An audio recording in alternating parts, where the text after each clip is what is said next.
now tuned in to the cold, hard truth. Cayman's #1 hard-hitting live podcast show, where we feature some straightforward conversations on political, social, and celebrity news and all things happening in the Cayman Islands and around the world. This show was created to give the people a voice and a means of being involved and informed without any filters. Sometimes it gets crazy, but we always keep it real. We bring you the tea, piping hot, so grab your favorite beverage and join the conversation via WhatsApp at 324-1612. Email tips@CaymanMarlRoad.com. Now, here's your host, Sandy Hill, broadcasting live from the beautiful Cayman Islands.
And I want my vote, and to do something about the discrimination that Caymanians face on a day-to-day basis within the workforce, and to do something about the bullying within the schools. Then you can talk to me. You do something about the unemployed people of my community. And I'm not talking about after COVID, I'm talking about before it, because it's been going on for years. We vote you guys in, and you guys go up there and you argue about nothing and make no changes. I'm tired of it, man. It's 2021. I can barely afford groceries, light, water, and I'm paying somebody else's mortgage. You wanna know why? Because I can't even afford a house. I got my mother and my father asking me why I don't have a house. You Cayman is no longer the Caymanians. And it hurts my heart to say that. That Cayman is no longer for us. What children have?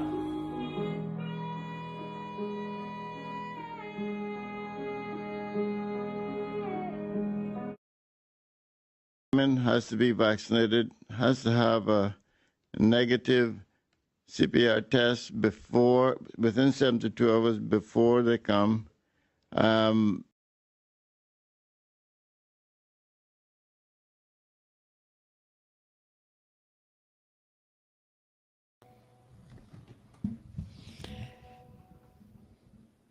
Good morning, folks. Does anybody else feel like it's Friday? Well, it's not. It's April Fool's Day. Happy April the 1st, my good people. What is going on? I am so tickled pink to be here. I mean, why not, right? Why not? As usual, lots is going on. Lots and lots and lots. So we're going to break it down. We're going to get it. Good morning. Let me see who is logged in with me today. My beautiful people include Anthony.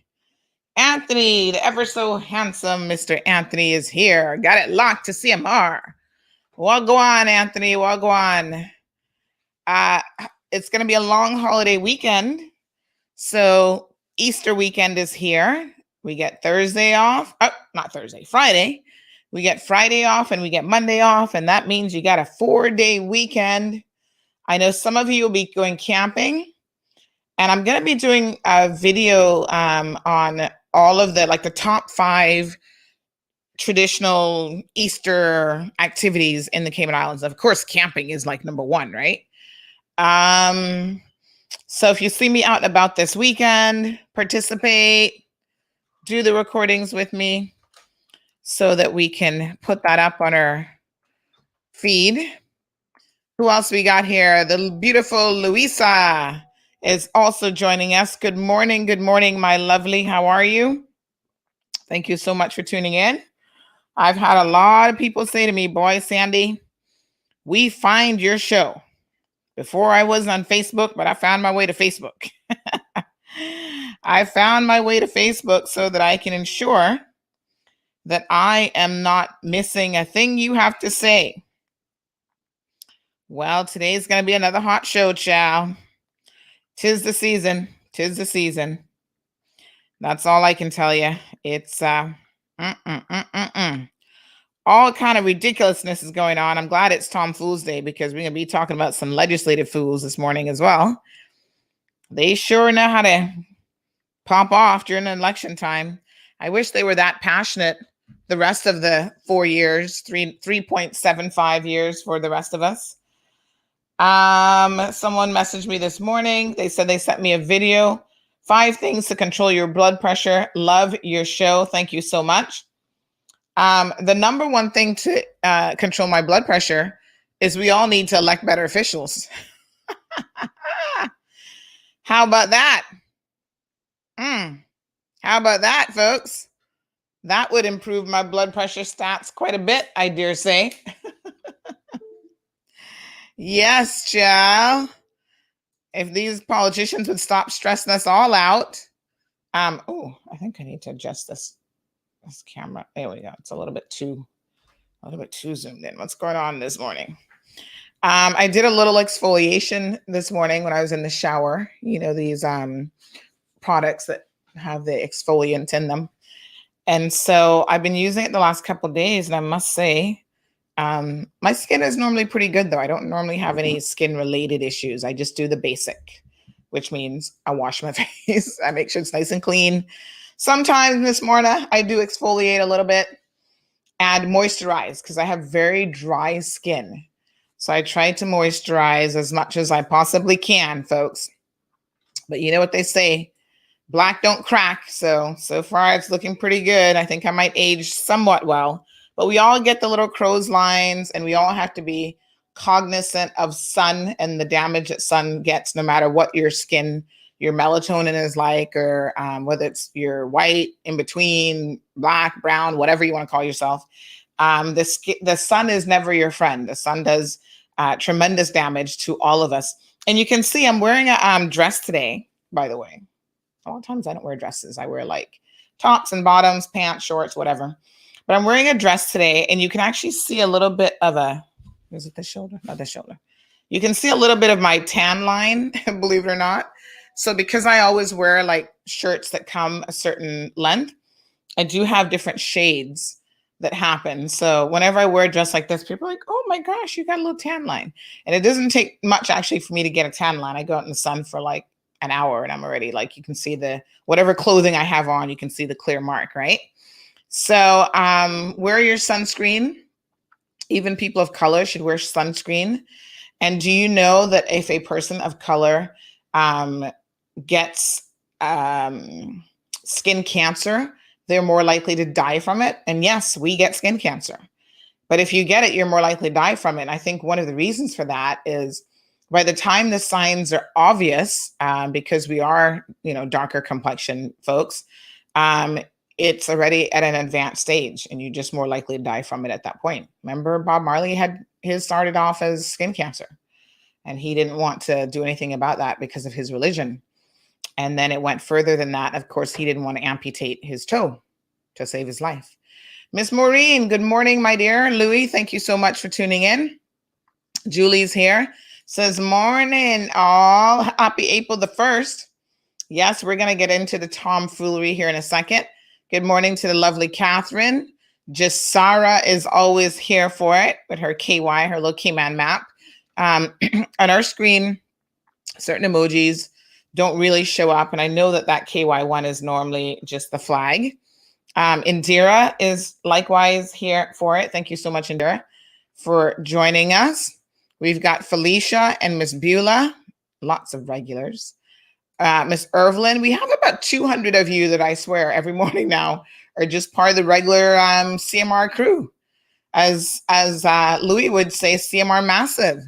Good morning to Irvlin. She says, happy Holy Thursday to you. Thank you so much. I do want to spend some time, maybe tomorrow, because we're going to have a show tomorrow and we will have one Monday, because believe me when I tell you, we don't even have a minute to lose. We honestly do not have a minute to lose right now. We can't take a day off for this show. Tony, thank you so much. Can I fix myself this morning? Well, you guys don't tell me I'm looking all jacked up with my lovely Cayman Islands pendant. Do you guys see how beautiful that is? Every time I wear this, I get so many compliments. Shout out to David at Prodigy Jewelers, because this one's a little bit different. It's hard to see on here, but it has part of the coat of arms and part of our flag actually overlaid over the map of the island. And that's a little bit different.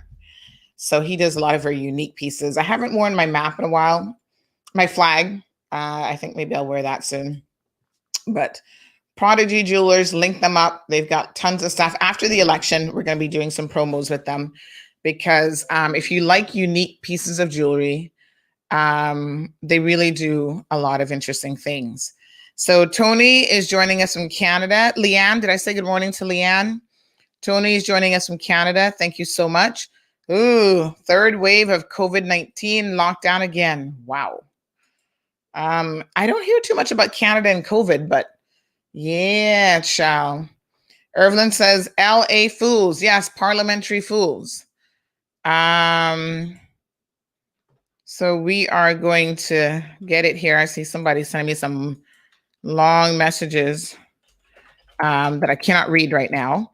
So if you send me short messages during the show, obviously I can read those. But when you start to send an entire novel, be aware that the brain can only process so much information at one time. Yes. So I cannot read. I can read it, but if I read it, that means that I have to stop talking at some point, right? So tomfoolery, I think is what we call it here in the Cayman Islands. In other places in the world, so you guys know I grew up in the States, we just call it April Fool's Day. And, you know, although I think that I'm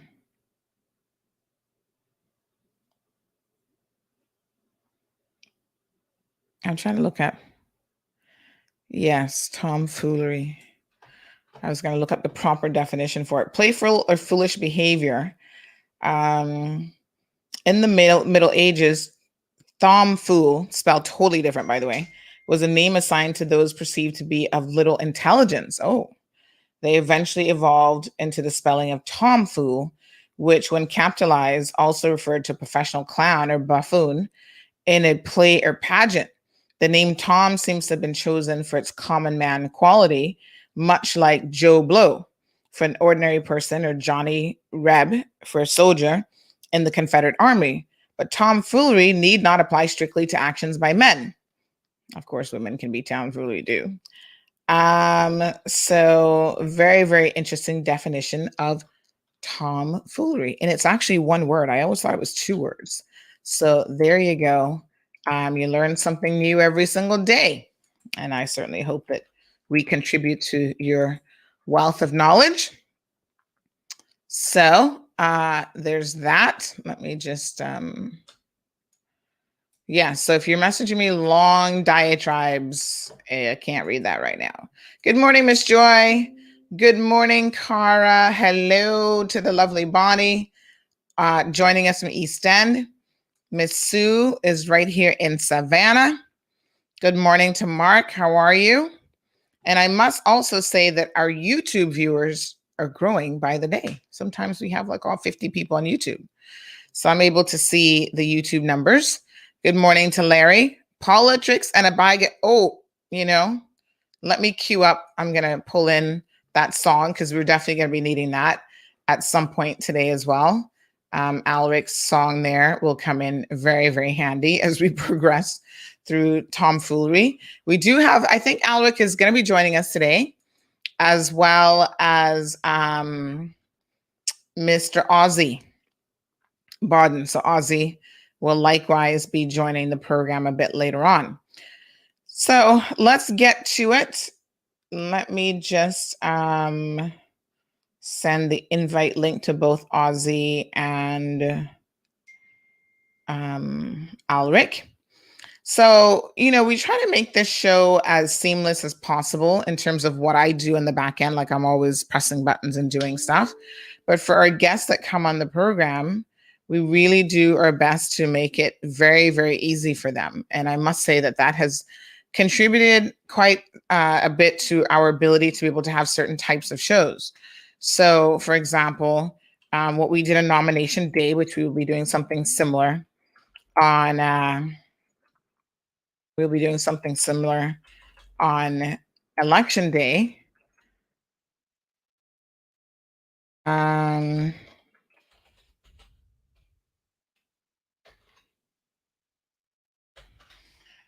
we will have a slate of guest contributors, so political commentators will be joining the program that day as well. So make sure that you tuned in.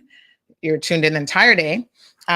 Yes, good morning, Sarah. Sarah says, educate the people. Good morning. Yeah, we got a lot of education to do. Education. We're going to get it. Good morning, Cara. Cara says, from the time I knew you by Micromatrix days, you were always a beautiful lady and your hair was very long. You're aging well, very gorgeous as always. Aw, thank you so much, Cara. The hair department is a little bit jacked up these days, only because I found that after I had my baby, you guys know she's 4.5 years old now, having children takes a toll on you in so many different ways. So ironically, whilst I was pregnant, I did not suffer from the traditional issues a lot of women have. So I didn't have like any, some women are like, oh my gosh, their feet are swollen. They can barely walk. They're bloated. They're this or that. They have really bad morning sickness. I didn't really have any of those things at all. I didn't have any cravings. I didn't have anything. And in fact, sometimes people look at me and they're like, are you sure you're pregnant? Because you don't even really look that pregnant. And I would chuckle a little bit. And I'm like, yes, child, I'm pregnant. And I kind of think, a lot of you know that she was a preemie. She was only 4 pounds. So I kind of think that her size contributed to my lack of symptoms because she was just so tiny. That obviously when you are pregnant, the body produces certain chemicals and sends messages that, yes, you're pregnant. And so I think that it wasn't sending a whole lot of messages that I actually was. So because she was so incredibly tiny, so we were very, very concerned about her because she was growing small, but, I was fine. Like I didn't really have, as you get into the 3rd trimester, you start to make sure you're watching like your sugar levels and stuff like that, because, as you're getting closer to that date, these are the types of things you can have gestational diabetes. And so we did monitor those numbers and they were a little bit elevated, but they didn't put me in that area by the time I was ready to deliver because they took her a month early, right? But one of the things I definitely noticed, Cara, is my hair has never been the same. Like I lost hair during and after the pregnancy. And also my eyesight deteriorated almost immediately. I was like, I can't see anything. What's going on? And the optometrist told me, or ophthalmologist, which is she? think she's an optometrist, told me that a lot of women will have, because of the hormonal changes, they will actually have fluctuations in their sight. So she said, just wait, don't do anything, wait and let it kind of level off after some of the pregnancy hormones have left. And I'm like, okay, never heard this one before. But yeah, the body goes through so many incredible changes. I take my hats off to any woman who has a child. And you know, the crazier thing is people, some of y'all doing this like 4, 5, 10 times.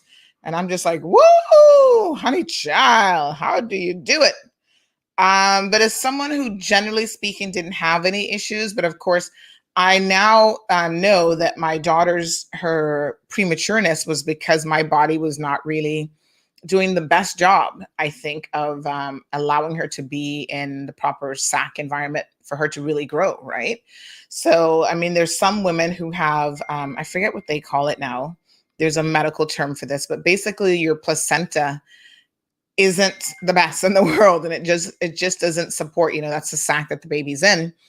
And it just doesn't support the baby as well as it should. And I think that that's what happened. I just had like a weak placenta. And so there was always concerns from day one that, you know, she may have not really had the best environment to grow in. So it is what it is. Thankfully, she came, and she is perfectly fine. And yeah, she's just tiny, like she's petite. Everybody sees her and they're like, oh, she's so tiny, she's so petite. Like she really is. She's 4.5 and she can literally still wear shorts, you know, like the pull-up shorts for like 18-month-olds. The only reason she wears like a 3T pants is because she needs the length in the legs, because otherwise they're like kind of short. Good morning to Julie. Good morning, Miss Marjorie. Rosie is here. Thank you so much for tuning in. Mike is also here. We need him out. We're going to talk about that. Yes, no break until April the 14th. I know somebody else said to me, oh, are you going to take Easter Monday off? I said, I wish I could, but we got a lot of work to do. Good morning to the lovely Miss Sanya. Good morning to Louis. Says you have to get through the American crap to hear about Canada. Yes, and by the time we do that, it's like, whoo, we're worn out. Irvelyn says Canadians are out and about like Jamaicans. They're not listening. Well, like I said, I haven't really been following too much what's going on in Canada with COVID, but I would be saddened to hear that. You got to take it seriously. That's why when this government wants to take all the credit for the COVID situation, I'm like, yeah, you get some of the credit for sure, as well as the actual professionals who were telling you what to say and what to do. But most importantly, the people, every one of you who stayed in, let me just make some adjustments here. I feel like my camera is a little bit off this morning. Every one of you who stayed in during COVID, you didn't breach any of the rules. You didn't sneak out to go see your boyfriend, you know, in the next district or up the street or whatever. You need to take your hat off and pat yourselves on the back, because you're the ones who really made the COVID success story in Cayman a success. So good morning to Elizabeth. Thank you so much for tuning in. Cara says, you know, that saying, you can't hear, you feel. Yes, my dear child, boy. That was one of Aunt Lottie's favorite terms. She's like, you can't hear, you got feel. And for her, that meant she come in with a belt. I'm like, but it also means in general terms that our actions have consequences, right? So good morning, Miss Sue. Happy tomfoolery. Yes, happy tomfool day. Or just, you know, April the 1st. Ramsey, Miss Darlene, happy Easter as well. Happy Easter to everyone. We'll do like an Easter show tomorrow. Hi, Leroy. Ooh, I need to get me some bun and cheese. I'm not a big bun and cheese person, I gotta admit, because I don't like bun. I like the cheese, but not the bun. But I will make an exception around Easter time, because it's not that bad. It's just that I'm not a huge fan of bun. primarily because it has raisins in it. And there's certain things I just do not like raisins in. I love raisins, but not in certain things. So Rosa's here, Olivia's here, Trenwick is here. Oh, he's all signed up for Toastmasters, 6 p.m., the main library, 3rd floor on Thursdays. Thank you, Trenwick. All MPs, budding MPs, go to Toastmasters. Whether you think you are a proficient speaker or not, let me assure you that there are many things that you can learn from Toastmasters. I learned a lot when I was there. I became so much more cognizant of the crutch words that I use, you know, the ums and oohs and whatever. And sometimes it's not even an it's like the word like. You know, if you say like every other, oh my gosh, like I'm going to go do this and like, yeah, and like, it distracts from your message and it makes you sound less effective. And one of the wonderful things that Toastmasters does during all of their meetings is they will have what they call a counter. And that person literally listens to everybody during the meetings. And every single time you use a crutch word like like, and you're repetitive, they will mark you down. And at the end of the meeting, you owe them money. 5 cents it used to be, 5 or 10 cents for every crutch word that you would use. And so what it really did is forced you to think before you speak. Like your brain is very preoccupied when you speak, and normally it's focused on the substance of the message, but those little things, like I said, can make you sound so much less professional that it's worth removing them from your vocabulary. And what I personally found for myself is it just made me aware that I use them, because you'd be surprised how many people sound that way because they've never listened to themselves. They've never recorded themselves, whatever. They don't even know that that's how they sound. So it's amazing. And I think that Toastmasters actually forced me to listen to myself, which is weird. Like if you've ever gotten a recording of yourself and you go back and listen, do you not think that you sound especially weird? You're like, oh, I sound different. Like I'm very nasal, but when I'm talking, I don't think that I sound nasal. But when I listen to myself, I'm like, oh my God, I speak very nasal. Like I feel like, yeah. So nobody tends to like their own voice, I must say, unless you're Donald Trump, maybe. But most people do not like to hear their own voices. And so, there are ways in which you can improve. Good morning, Miss Valda. Thank you so much, Sanya. She is really a beautiful little girl. Despite being so tiny, even when she was a baby, she was like the cutest little thing. Oh my gosh. But every parent thinks their kids are cute and pretty, right? I mean, I've never heard a parent that said, oh, my son is ugly or something. Thank God. There's something built in to our DNA that makes us, by and large, love our offspring. That's why you protect them, hopefully, in life. So good morning to Miss Beverly joining us from Miami, Florida. Good morning to Al. Good morning, Miss Valda. Yes, we are definitely giving her the best of whatever we can. And that doesn't mean giving her everything she wants, because, children, especially when they're an only child, they can grow up really spoiled because everybody is giving them stuff all the time. I mean, I look at her playroom and I'm like, where did all of these toys come from? And we're going to do a donation. She's going to put stuff in a bag because you've got to force, like I can go and clean out her toy bin and do it myself and she wouldn't even know what's missing because there's so much stuff in there. But I think you've got to force children to know what you're doing, to know how they can contribute to other people's lives. And then not everyone is as fortunate as them. So from a very early age, she needs to learn about helping other people. But she's such a kind child. She really, really is. And I think she gets that from her dad, because not that I'm not a kind person, but her dad is like really a kind person. Like he'll take the shirt off his back and just give people everything. And she's like that. Like, we have a friend who's helping with school pickups during the election season because things are kind of crazy. And a lot of evenings I have meetings, I have work, like I'm actually working.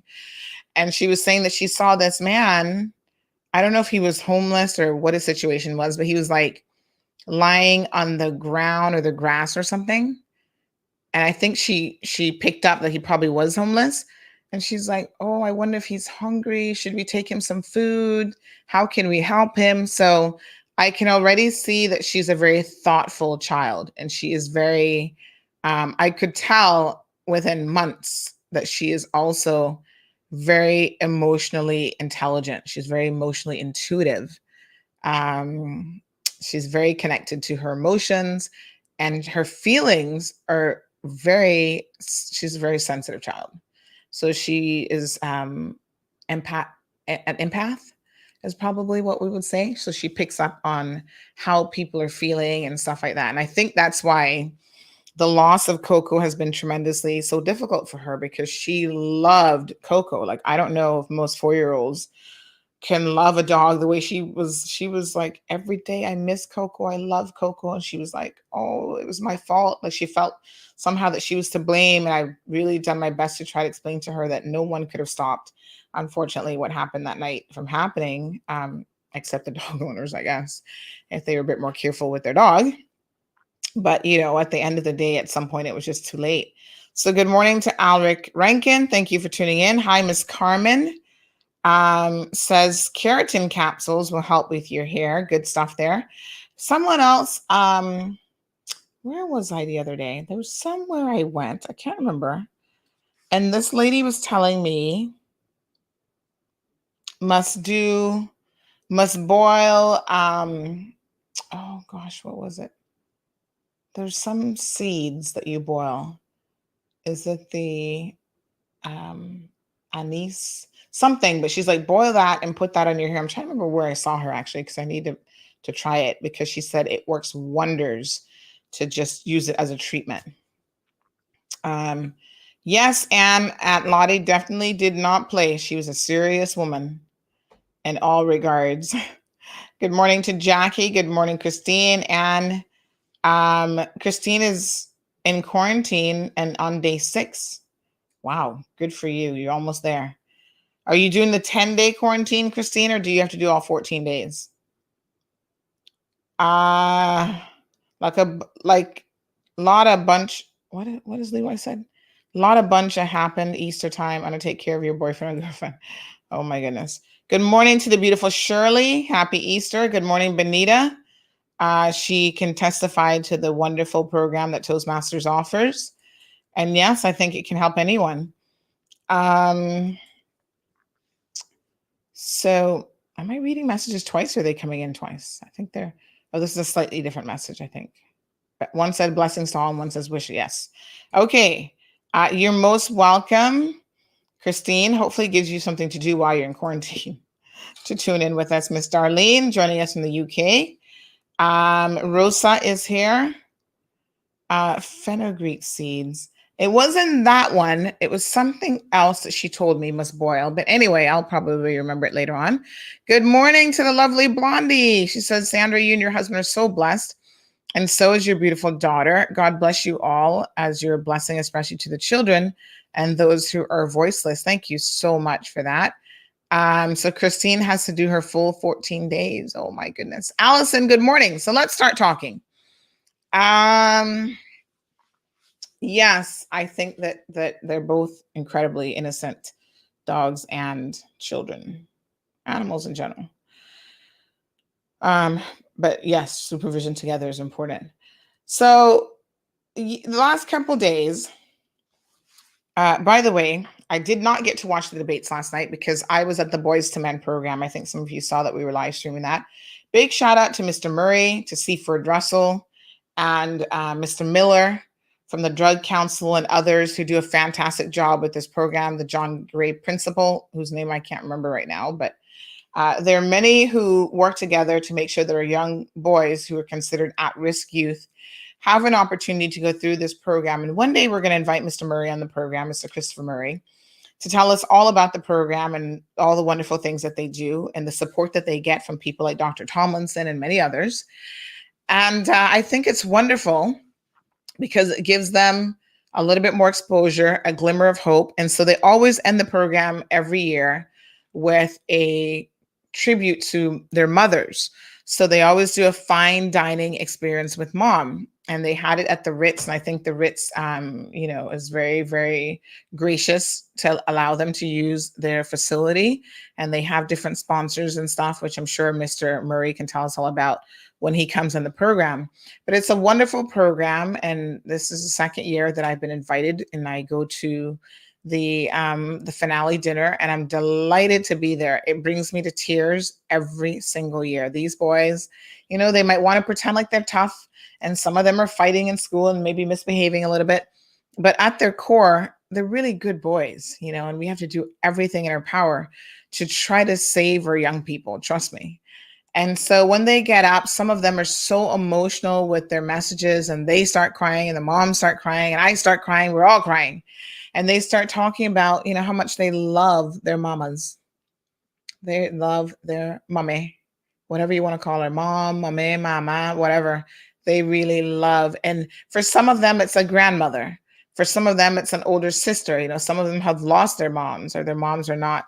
The person who gave them birth actually isn't their mom. It's not the person who's in their life in that role. But they're appreciative of the people who are making sacrifices for them. And Seaford gave a very touching finale contribution in terms of his comments. And it's very interesting to see how we all grow up and we have different relationships with our mothers. Around Mother's Day, we need to have this conversation, because not every family grows up with the same kind of how they express themselves. And so I think it's wonderful even allowing young men to know, tell people in your life how you feel about them and that you love them every chance you get, because you never know when that might be your last chance, right? And so you foster that relationship. But some of us would have grown up in homes where you don't say how you feel. You don't share your emotions. You don't share your feelings. And I think that's unfortunate, but it's true of a lot of Caribbean families. You don't say, I love you. It's just not something that's said. You kind of, oh, well, the person knows it, but trust me, it needs to be said, right? So I was there last night, so I did not get to actually listen to the debates. However, I did understand that Mr. Elias Solomon performed very well. Perlina, I understand, was a good performance and stuff as well. So David White was a no-show. I heard that he supposedly had a meeting and claims that the chamber knew that he was having a meeting, and he asked them if they could change the date. Now, I, for 1 minute, do not believe that, and I'll tell you why I don't believe that. And that's because they actually have him up on the website as someone who'd be participating. They wouldn't have put him on the website if he had said to them, can you change the date because I can't come? So I don't know what kind of story he's trying to sell people. I'm sure he's been planning the meeting, and he's probably even more so planning it after he saw Barbara's dismal performance on the night before, on Tuesday night. So he probably thought, oh no, I'm not going to go on this platform and show how incapable I am of even speaking and contributing anything to Parliament or the lives of people in the community. And so let me just not show up and embarrass myself. I don't know what's worse. Not showing up at all, I think, is a little bit worse, or showing up and proving what we already know, which is that you've done nothing. You've been a dismal failure for the past 4 years. But I think what happens is when they don't show up, they can then tell you all kind of cockamamie stories. And I guess some of you might be inclined to believe it. Oh, they had a meeting. Oh, they reached out to the chamber. Oh, they did this. Oh, they did that. And you're like, don't know about all that. Yeah, we'll see. So congrats to those who did show up and tried their best. But some of you are just not ready for the life of politics. There's 50 people running, only 19 seats. So we know that the vast majority will have no chance in hell of getting in, and it is what it is. So something else that's been going on in the world of politics that I wish to address is the progressives have gone out of their way. And I do want to talk about Alden this morning a little bit, as well as I love this. Alden, as well as Mr. Bush, have been going out of their way to really campaign smear like a lot of people. And, people are getting sick and tired of it. people are really getting sick and tired of the shenanigans. And it's gotten to the point, quite honestly, where people are starting to speak up for themselves. So I'm going to show you some slides here in a minute of all the foolishness that's going on in West Bay with Makiva and others. Makiva just needs to take several seats, people. It would be so nice if they could just retire gracefully, but they don't seem to know what that means, really. But anyway. So one of the interesting things that they're doing, and I think maybe it's a bit of a ploy, I don't really know, but they are threatening some of the candidates with, oh, we're going to start a smear campaign against you. Mm-hmm. So I've heard several candidates say that, they've been contacted by these so-called intermediaries who will say, oh, well, you're just, we've had the progressives come to us and they're about to pay me money to start a smear campaign against you. I don't know if it's true or if the progressives is just using these people to say, oh, put this out there, because then we will, I think they're trying to get in your headspace. Okay. So this is The Art of War. Anybody read the book? Here's what I think is going on. I think that, number one, when someone comes to you talking about they're going to start a smear campaign, that they should be reminded and mindful of the fact that they themselves probably, give me 1 second, I'm just saving some images here that I'm going to use during today's show, that they themselves probably have absolutely no grounds on which to stand. You know what they say about people who live in glass houses? When you live in a glass house, you shouldn't throw rocks, boulders, stones, nothing. Like nothing at all. Because it's going to ricochet and come back at you and hit you right in the head. So I always find it really peculiar that a lot of these politicians, these MPs and wannabe politicians, can get up on a platform and talk about other people. They don't want to talk about the things that matter to us. Cost of living, education, healthcare, all these other things. They want to do a smear campaign. And so they're going out there telling people, oh, well, we want to start a smear campaign. And I'm like, Now, I think that sometimes you've got to give it as good as you can take it or receive it.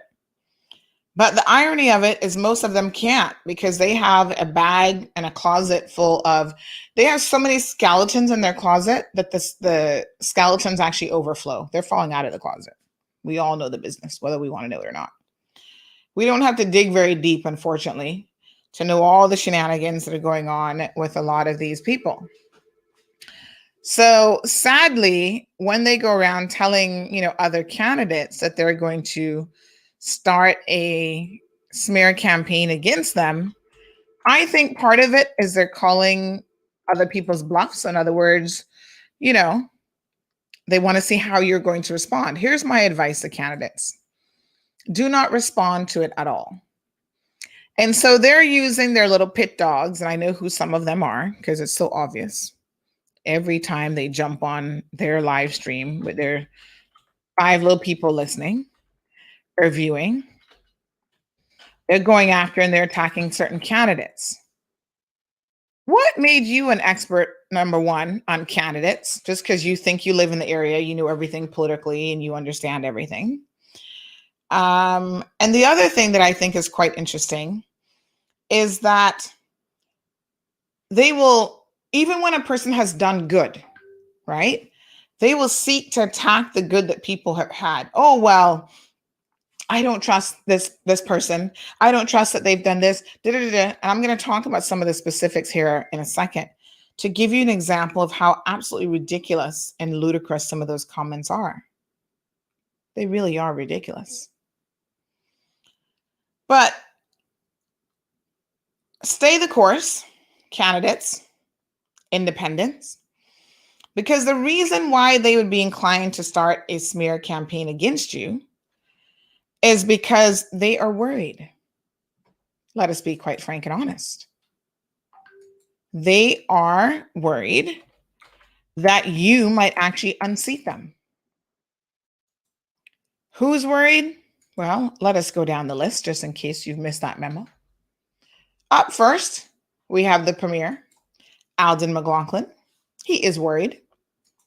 He has got a very, very able,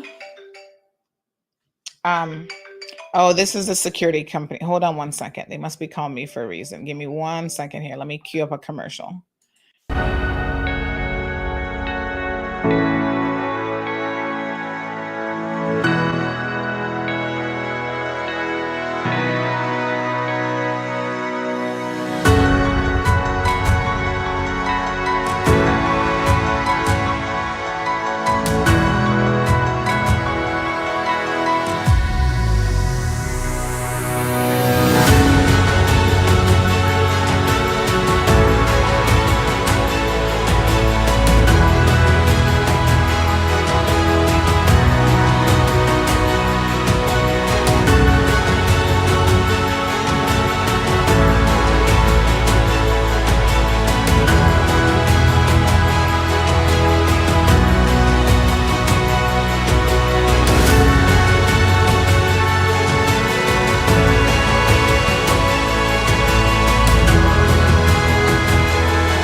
My apologies, good people. I saw our security company calling us about an alarm going off at one of the locations. So I don't know what's going on because I'm not there. But anyway, I've sent a few messages, so hopefully that can get sorted out. So yeah, so I was saying that they're concerned. There's a reason why they would be even talking to someone about a mudslinging campaign. And the reason why they will do that is because they're afraid. It is the easiest thing in the world to do when you're backed into a corner. And it's human nature, I suppose, at some point to sling mud because you have nothing of substance to say. So Alden McLaughlin came out of the barn last week, Thursday, at his meeting in Tropical Gardens. He started singing and dancing some song with Sammy's name in it. Sammy something, something. I don't even know the song, but I think it's like a Calypso or Caribbean song, right? You're the premier of this country, sir. I actually expected a little bit better from you, of all people, but it shows me that you have relegated yourself to being, just like McKeeva Bush, quite frankly. You're no different. You've always looked down on the likes of a McKeeva Bush. But the truth of the matter is, despite you having the education that Mr. Bush did not have the benefit of, and you might have grown up in an environment where you thought you were better than people, you know better than anybody else. And in fact, perhaps you're far worse. Because at least with McKeeva, we can give him the excuse that, well, he didn't, he grew up perhaps in a disadvantaged situation, very poor, single mother, blah, blah, blah. We can give him excuses for not having any class at times. You, Premier, should never have an excuse. You shouldn't be given a pass. And your behavior is quite despicable. When I saw you dancing like a little monkey on stage and singing this song and laughing, and people like Austin, who has more sense, laughing with you, and a Roy McTaggart, who I always thought had a lot of class, I am very disappointed to see it. But this is my advice to the candidates. I think they're running scared. Alden is running scared because Sammy is going to give him a run for his money. And I wouldn't be surprised if Sammy unseats Alden. A lot of people have been sick and tired of it, you know. Barbara Connolly, woo, she running like she running from fire. That's how scared Barbara is. And so Barbara has, I don't know if certain people are her campaign manager or what it is that they're getting out of it, but you know, they'll jump on their platforms and try to defend Barbara's ridiculous performance the other night and defend her by attacking other people. And this is the thing. If your candidate has truly performed during the last 4 years, COVID aside, there would be no need for you to be concerned about what anybody else is doing. Honestly, you don't have to attack Alric Lindsay. You don't have to attack Perlina McGaw-Lumsden. You don't have to attack Dr. Frank. You don't have to attack any of those people or Sammy, right? And then the things that they use to attack them are so nonsensical. It doesn't even make any sense. It's like Dumb and Dumber. The candidate is dumb, and the people who are getting up trying to defend them and their ridiculousness by attacking other people, they're dumber because the way in which they're doing it is just ridiculous. So let me give you some examples. They want to attack Sammy because, oh, he's not from Red Bay. Dumb. They want to, what was the other thing that Alden said about Sammy? He said, oh, he would have rather had Dr. Frank running against him. That's because you know Dr. Frank couldn't beat you. Sammy has resources. Sammy is, in other ways, right on par with you. And I dare say Sammy knows a little bit of your dirt too, Premier, so you would be well advised to back off of Sammy before we divulge conversations like how you go around telling people you need 4 or 5 women at a time to satisfy you. Remember that conversation that you said at a public function to certain people? You know, these are the types of things that when you're premier of this country and you're so uncouth and you're so unprofessional at all times, and you think that, you know, being a Don Juan is more important than actually running the affairs of this country, and that somehow puts you in better stead. You know, there are those of us who know the stories. We know factually what happened. Eyewitnesses were there, and the people that you said it to, they talk. And they're not really impressed with the fact that you need 4 or 5 women to keep you satisfied when you actually have a wife and you only have one wife. So when you start to throw boulders and rocks and you live in glass houses, all I can tell you is you need to proceed with caution. But I tell the candidates, don't take them on. You stay the course because obviously you're doing the right thing. You're on the right path, and they're scared. They're running scared. But here is what I won't do is I won't allow you to try to attack these candidates on a personal level, because everybody has something in their closet and things that they've done that they wouldn't be proud of, right? But I'm not going to allow you to bring those things up. So one of the things that, what's his name, Alden said, oh, you know, go ask Sammy's family in West Bay why he's not running. Why don't we talk to your family about what shenanigans you've been up to? You don't think I remember, with all due respect, Alden McLaughlin, during the last election, when a post went up from your brother-in-law, he backtracked and said, oh, it wasn't him, his account was hacked, blah, blah, blah. Oh, I could tell you some conversations that would make your head spin about how you like to put your hands on women and not in a nice, cuddly way. You know, one of these days, your wives might actually wake up and decide to talk. But I guess they're so used to being first ladies that they sit back and enjoy the life of a first lady, even if that means getting the shit pounced out of them. But don't talk about nobody. Don't talk about people and their families. About go ask their families, because if we asked your family, some of them have spoken to me about the things that you have done over the years. We don't even have to go to family, honey child. We can talk about your Lions brothers and sisters. So I'm advising these candidates to remain cool, calm, and collected, because you're only getting personal with them because you know what's coming. You know the ass and you're going to get at the polls. You, Barbara, David, Joey, all of you can get an ass in at the polls. And so you think the way to respond to that is a smear campaign.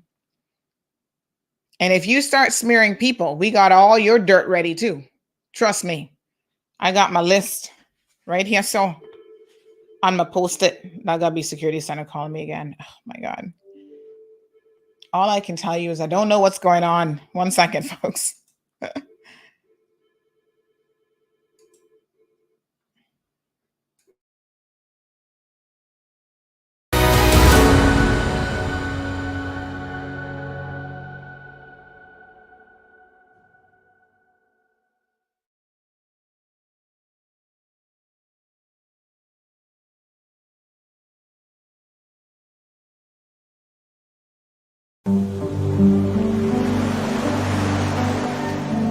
A new dawn is on the horizon, shedding light on a new era. My apologies, folks. One good thing, when you have a good security company, they're going to keep calling you until they figure it out. There we go again. Hold on. Hold on 1 second.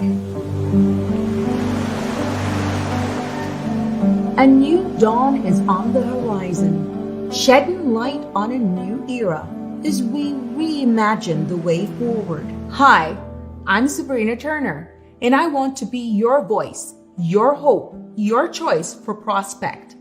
Life has changed abruptly and profoundly, but it's now more vital than ever that we work together to ensure the safety, health, and prosperity of the Cayman Islands as we rebuild an even more resilient future that is based on a foundation of national pride and unity.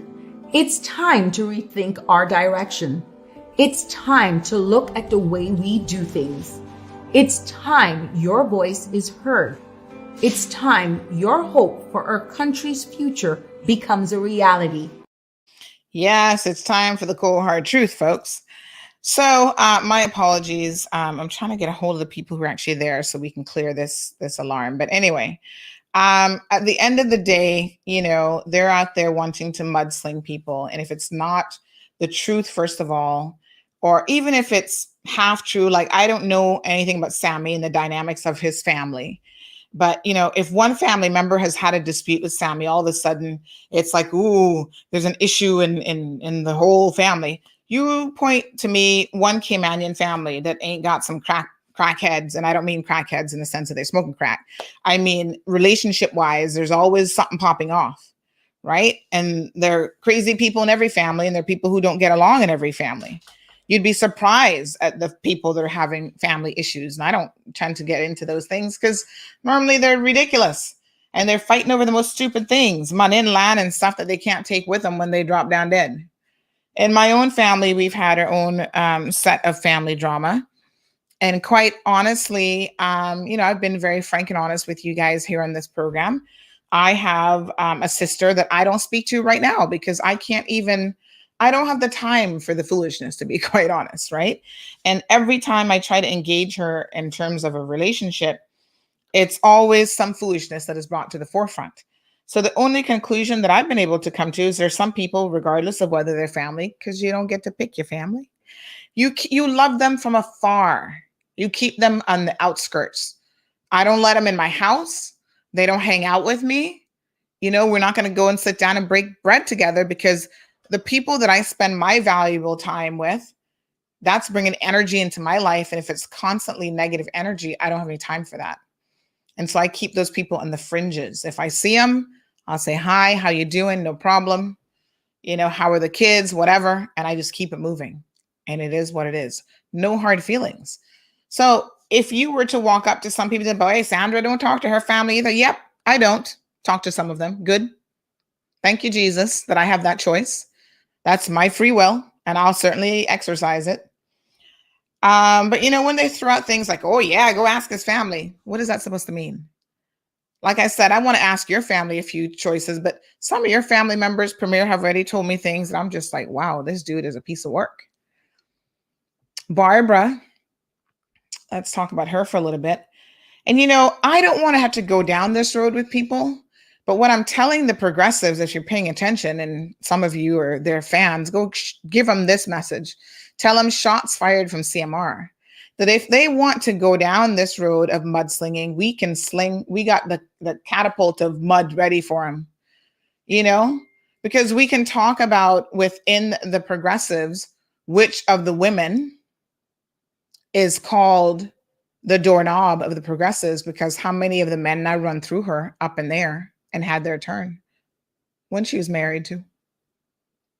So you might look pretty and you can put on a makeup and you can do all this stuff, but you know, on the DL, you're still a hoe. And we know whose marriages you broken up. We're very much aware of those situations. So you're not fooling me. You're not fooling the people. And if you want to sling mud on other people, even through your so-called campaign managers or your voice boxes, tell them to keep slinging it. Because when we sling it, it gotta be done. You hear me? I was always that kid in school. I'm not starting to fight with nobody. I am here for my education. I'm going to mind my own business. I'm going to study hard. I'm going to carry my load of books. But if you come and push me down the hallway, or like little Mike did in biology in high school, you put your hands on me, you and get boxed down, okay? Because I believe in defending myself. And I also believe in defending the truth. And I will defend other people when you decide to go down that road. So don't do it. That's the best advice that I can give you. We're going to talk about Makiva Bush here in a second too. Because boy, Makiva, you of all people shouldn't be slinging nothing at nobody. You should have nothing, Makiva, to say about anybody, about skeletons in their closet. Because your skeleton's so damn big, they need their own mansion to live in by themselves. I'm just saying. We'll get to it.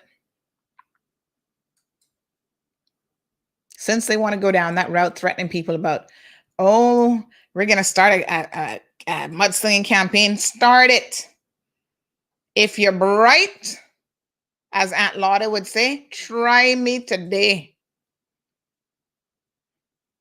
Right? Try me. Oh, Alric gave out laptops, but yet he's driving around in a Mercedes and living here and there and there. Okay. And that becomes your business how? There are a lot of people in this community who are driving around in a Mercedes. And that don't mean, number one, it doesn't mean you have money.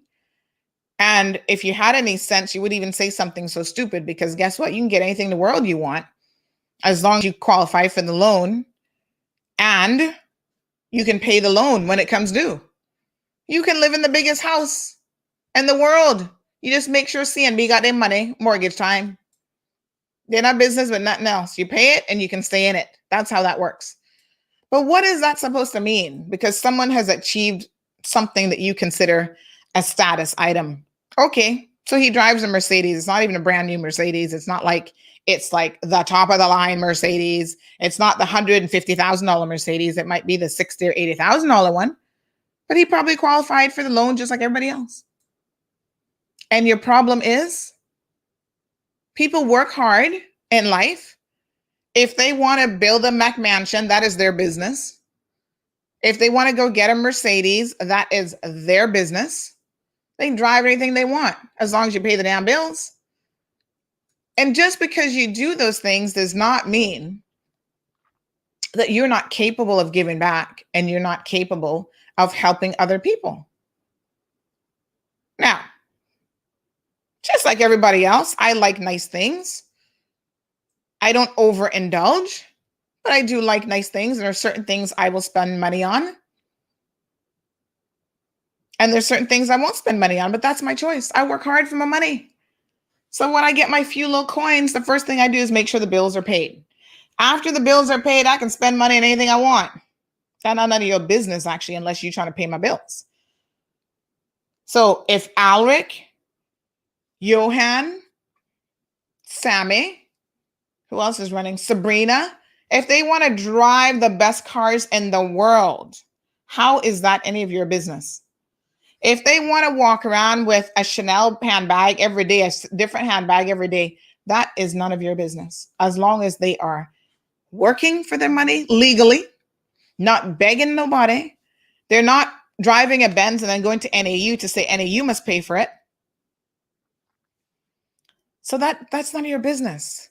And it shows that you have no merit to the conversation at all. It's ridiculous to make comments like that. Oh, so what's the big deal for him to go hand out a laptop because he's driving around a Benz? He can surely afford it. Well, you know what? You know who else can afford it? The MPs that were paying over $8,000 a month. We're giving them a full-time assistant. We're giving them $5,000 a month towards their constituency offices. And they can afford to help too. And what you should really be asking yourself, instead of talking foolishness about, oh, Alwick giving out laptops. He wasn't the only one, but he spearheaded that program during COVID. What you should really ask yourself, where's my red flag, by the way, is why would he even have to do that, right? If we had candidates, these same PPMs, the average one of them been up there for 20 years. If we had them doing their job with our children with education, we wouldn't be in a predicament when they go into COVID lockdown, which they talk about how wonderful they handled it. But let's talk about the ways in which they didn't handle it so wonderfully. Children had no means of even doing their school work. So now you want to come and knock Alwick for trying to help some of those unfortunate children? Are you out of your friggin' mind? You see, this is the stupidity that comes out during campaign season. And if your candidate, aka Barbara Connolly, had any sense, she would discourage you from having that type of conversation because it makes you look stupid. It makes her look stupider. And it makes Alden and his government look the stupidest. Okay? Education has been failing your children. They don't have the bare necessities. Every single home in this country with a child in it should have internet access and access to computer. Cayman is so small, but yet our problems seem to eclipse their ability to fix them. So I don't care what you want to say. What you need to be asking yourself, instead of hyper-focusing your efforts on Alwick, and some of y'all obsessed with Alwick, it beginning to make me wonder what really going on there. I guess Alwick might be a handsome young man. I don't know. I see him he's in the box, the brotherly category. So I don't look at Alwick like that, but some of y'all might be looking at him different and getting jealous. I don't know what's going on here. But tell me something. When Alwick was out during COVID, working 12-hour days, delivering food every single day to people, not just in his district, all the way to West Bay, North Side, all over the place, driving up and down that same Mercedes you talking about, putting miles on that. Where was Barbara? Since we're going to go there, where was she? What was she doing during the pandemic? Alden, I'm on the platform. I'm talking to you guys. I'm doing such a great job.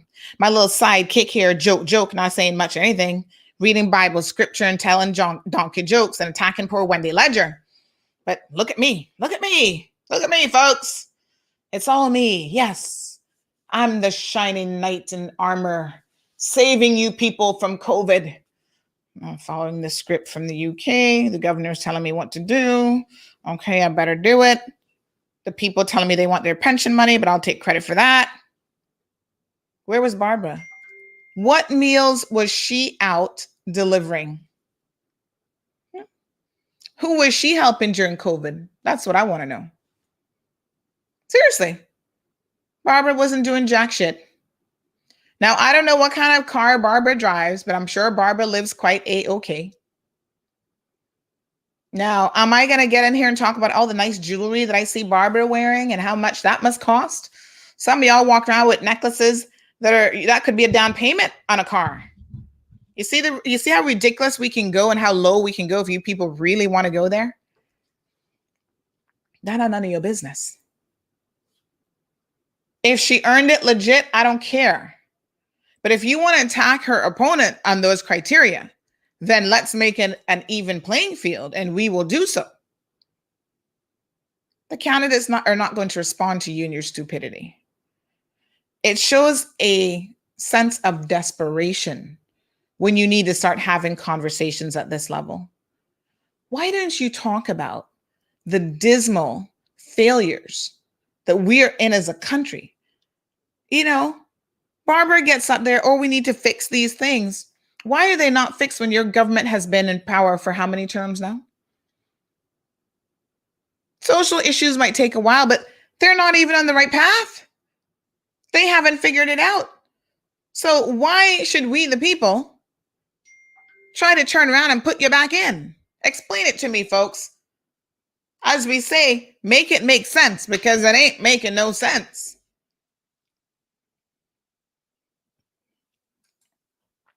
But they're trying to throw you off with the mudslinging. The only reason they're going to sling mud at Alric is because they know Alric is going to thump Barbara into the ground come April the 14th. Barbara running scared. So yes, she's telling you, get on your platform, say all this kind of stuff. Everybody see her coming in and out of your house every single day.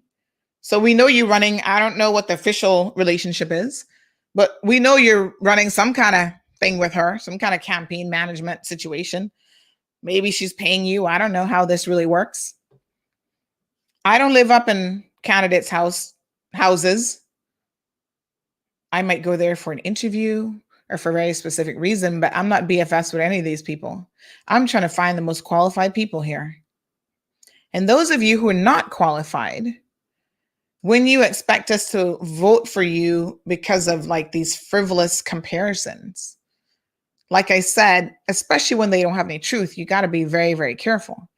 Here's another one talking about mudslinging. So there's a certain candidate. I'm actually not going to call his name, but he's running one of the outer districts. He owed a lot of money for pension.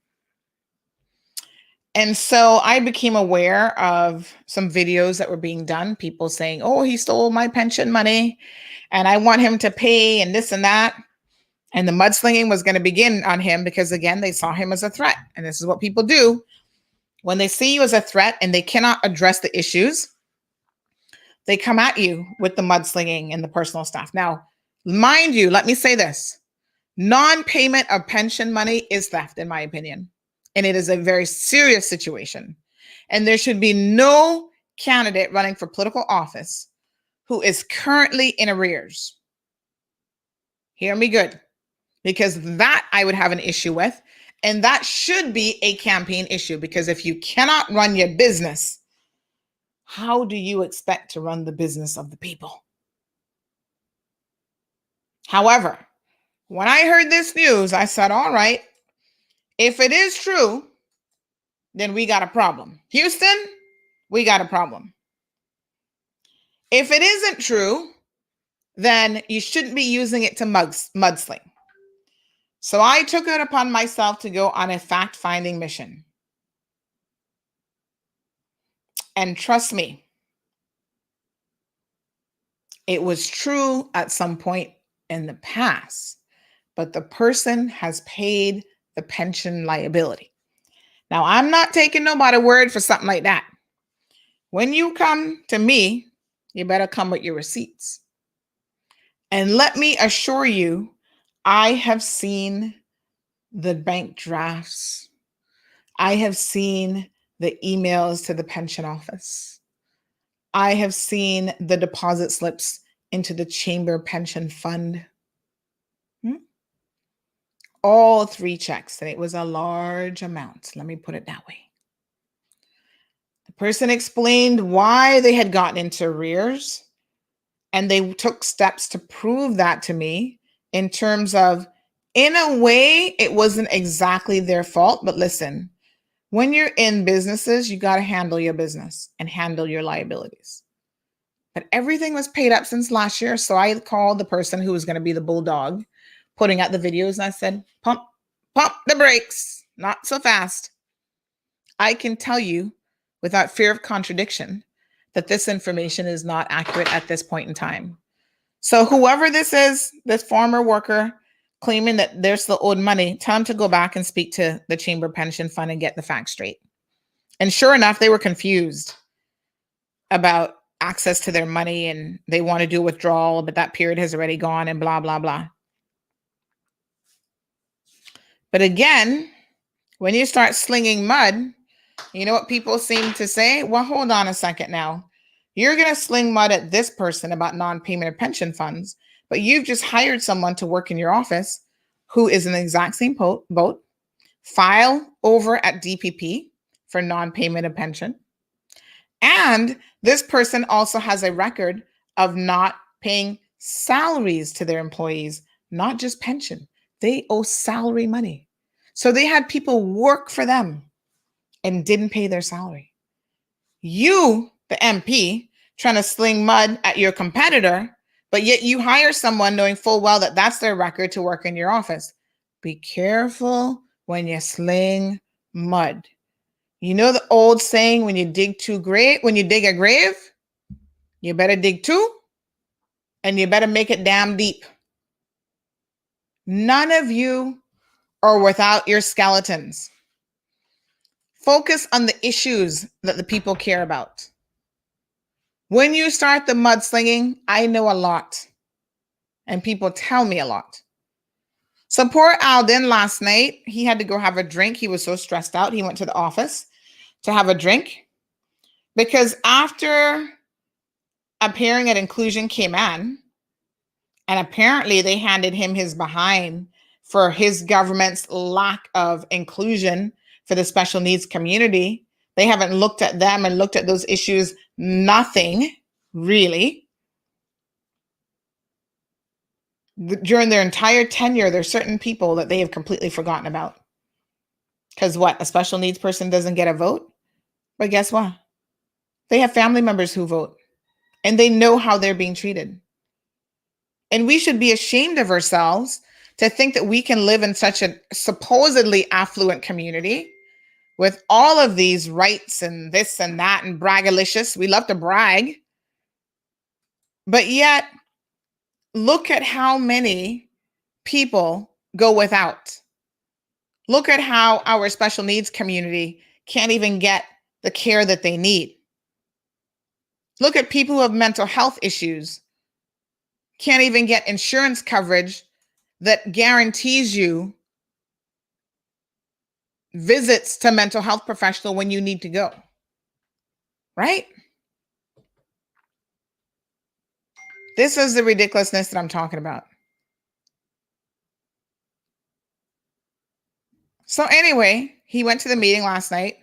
They took a turn on him. Mr. Premier, you've not impressed us. Well, you know, Inclusion Cayman has been having these meetings and inviting a lot of the politicians and candidates and so on. So poor Alden needed to go have a drink afterwards because he was so stressed out. By the way, Alden has yet to hold a public meeting. We are 2 weeks out from a general election. People who have fewer resources, the likes of Kathy Wilkes. How many public meetings Kathy and I had? She's a one-man little choo-choo train, the little train that could. Alden not had one for his district yet. You people in Red Bay think this man actually cares? Huh? His competitor, Sammy, has what, had 4 or 5? Austin Harris? Austin, where are you? No public meeting either. That's how much they care about you. They're not talking to you after they get elected. And apparently they're seeking to get reelected. And they barely have the time to talk to you now as well. Huh. Unbelievable.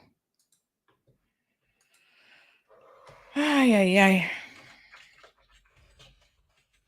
What a hot mess. I don't know what to tell you, except as was that Marquette says yes. Cayman, be wise, go out and vote. And put your ex by someone who you actually think will work on behalf of the people, not people who are engaging in mudslinging. Now let's go west. Let's take the train to west for a little bit, because this would not be a day of talking about tomfoolery without getting into West Bay. They are the epitome of tomfools when it comes to their MPs. Let's have a look at what was going on. So, Mr. McKeeva Bush, where do we start with you, dear sir? Here we go. Let's start with this one. These messages. Oi, I'm not going to read the whole thing to you. Go look at his page. It's obviously a public message, but he goes on talking about his opponent's brother, George Ebanks, has been all over his post challenging me.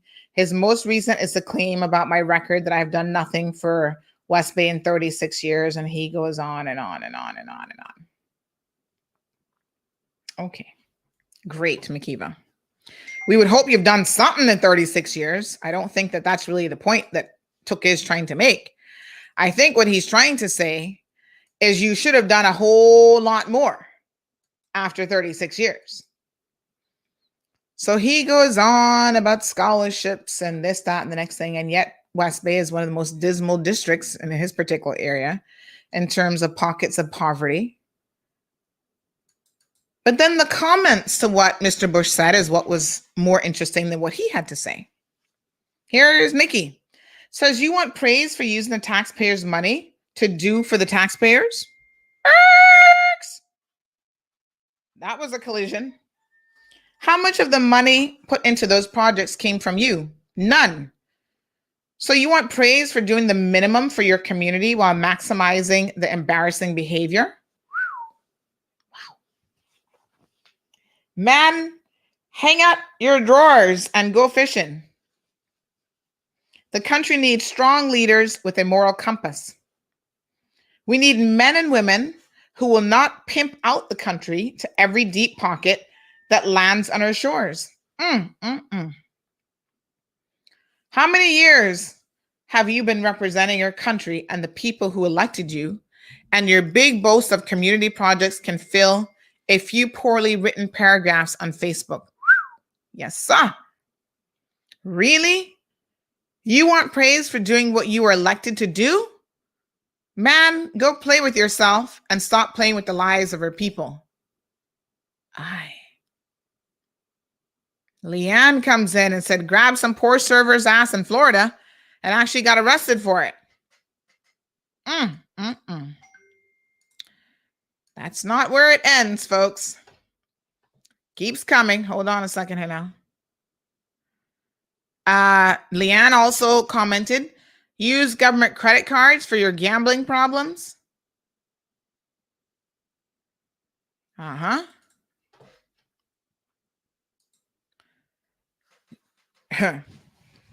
Shall the voting public go on? John Fleming says, bit petty to report CMR. Remember now, Mr. Bush has called the police on us, claiming that because we shared a meme about him, we're harassing him. Doesn't end there, my good folks. It continues. Next slide. Let me see her now. Ooh, now we're getting hot. Miss Velma, Powery Hewitt. Now, you know, Miss Velma was big up in UDP. Lost her house and had to move away from Cayman because she ran with UDP, challenged Tara Rivers when she first got in. And the UDP told her, they promised her, you be the front of this challenge to remove Tara, and we will pay your legal fees. Well, they lied to Miss Velma, poor her. She believed them and they lied to her. And so Tara went after her. Let's not forget the kind of person Tara is. Tara went after her and forced Miss Velma into bankruptcy. And this is what Tara says. Velma, in response to McKeeva Bush. So initially she put it on his page, and then she decided to post on her page, make it public just like his post for all the world to see.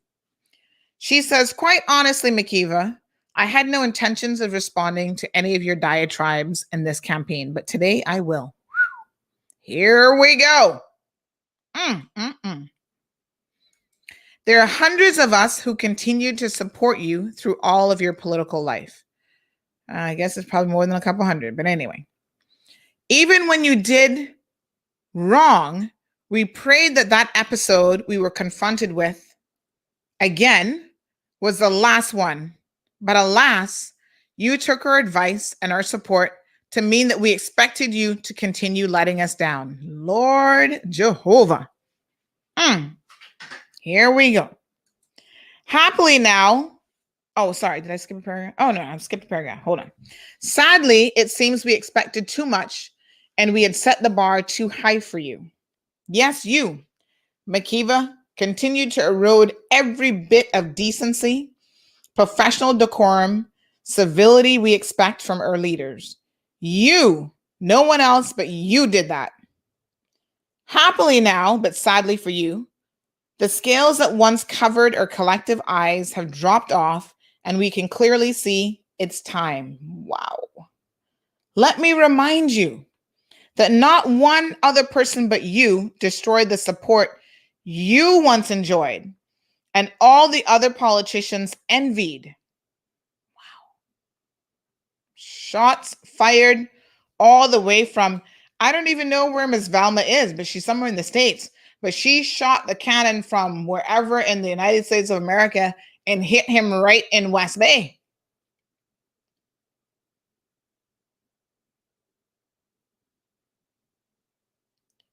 She goes on to say, I know introspection and personal reflection can be hard, and in truth, a most difficult pill to swallow. But you have to, my dear, as it's the only way to heal. You have slapped every native and resident in these islands with an ungrateful hand. Yes, you. Let me pull up the next slide. Because, child, I don't know what Velma was drinking, but she started to spit some truth. I think I'm missing a little piece of this, but anyway, let me see. Let me just see. Let me see. Okay. I think this is the next slide. It was a very long post, and I think some of it might be missing up at the top. But she said, paid and quite handsomely too, I can add, especially that last salary as Speaker of the House. I wish you no ill, although you've done us terribly wrong. I fight the temptation to hate you because I have a hell to shun and a heaven to gain. I like that. So, for God's sake, stop the gutter politics, and please, can you use spell check? Oh, for God's sake, look in the mirror and see who made a mockery of your life. Look in the mirror and see who brought shame and disgrace to our island homes. For God's sake, admit you have some serious issues, such as gambling and alcoholism are two of the heaviest loads. Wow. Those need professional and personal attention for recovery and healing. For God's sake, stop blaming your poor judgments and poor behavior on everyone except you.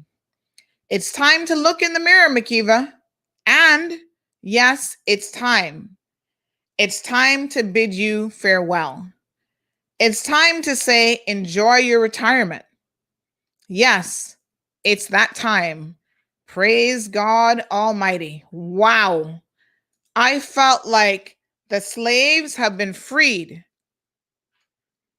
Their eyes have been opened. The cobwebs have been cleared. And they are now speaking the truth. Hallelujah. Can somebody give me an amen up in here? Shocking that they finally come around, because let me tell you, some of these people would die for Makiva Bush. But someone said to me recently that, let's not forget that people like him have fooled so many people. And they get fooled, but you know what they say. You can fool some of the people some of the time, but you can't fool all the people all the time. And even his most stalwart supporters are starting to wake up and say, hold on, Enough is enough. West Bayers finally getting enough? I'm a bit shocked. But anyway, let me read some of your comments. I see Johan killing himself to get on. Give me 1 second, Johan. Let me just see where I left off with the comments. Oh gosh, I can't remember. So Johan says accountability, honesty, integrity, respect, solutions. Yep. I think I did these already. Brian says preach it. Oh, Allison, sorry. Yes. Marshall says it's so sad when politicians have to resort to mudslinging. They all have skeletons in their closet. They sure do. Like I said, some of them have enough to fill the whole house. Siobhan, you're not ready for the cold hard truth or what? Johan says, ask yourself, is your life the cost of living? Public education system and opportunities for Caymanians any better today than it was over the last 4 years? Well, don't even talk about 4 years. Let's talk about the past 20 years. For McKeeva Bush, 36 years. Right? And I don't want to hear that they haven't had an opportunity. He's been leader of government business and premier more than anybody else. Julie says, wee, wow, we love this. Well, the truth always rings the bell. Rosa says, they better not play with you, Miss Sandra. Yes, it would not be wise to do so. Chantel says she gets cracked up. Julie says, get him. Debbie says, you're their match. Louis, truth is true, whether we believe it or not. That's right. And the truth doesn't need a crutch to stand on. It will stand on its own.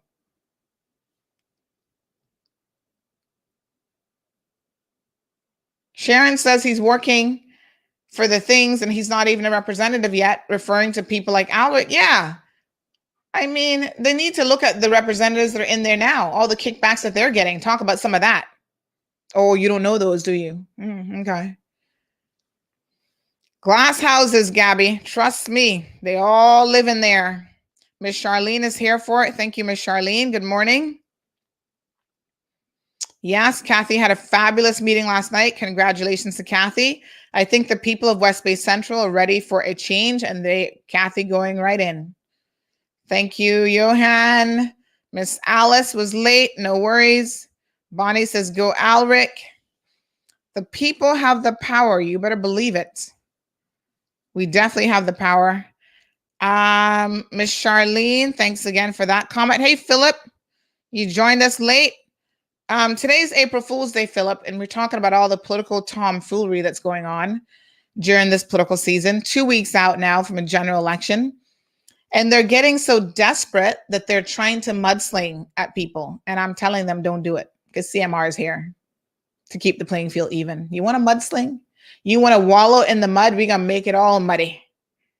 Natalie says, you're the fishbone in their throat. Ooh, that is quite a uncomfortable feeling to have a fishbone in your throat.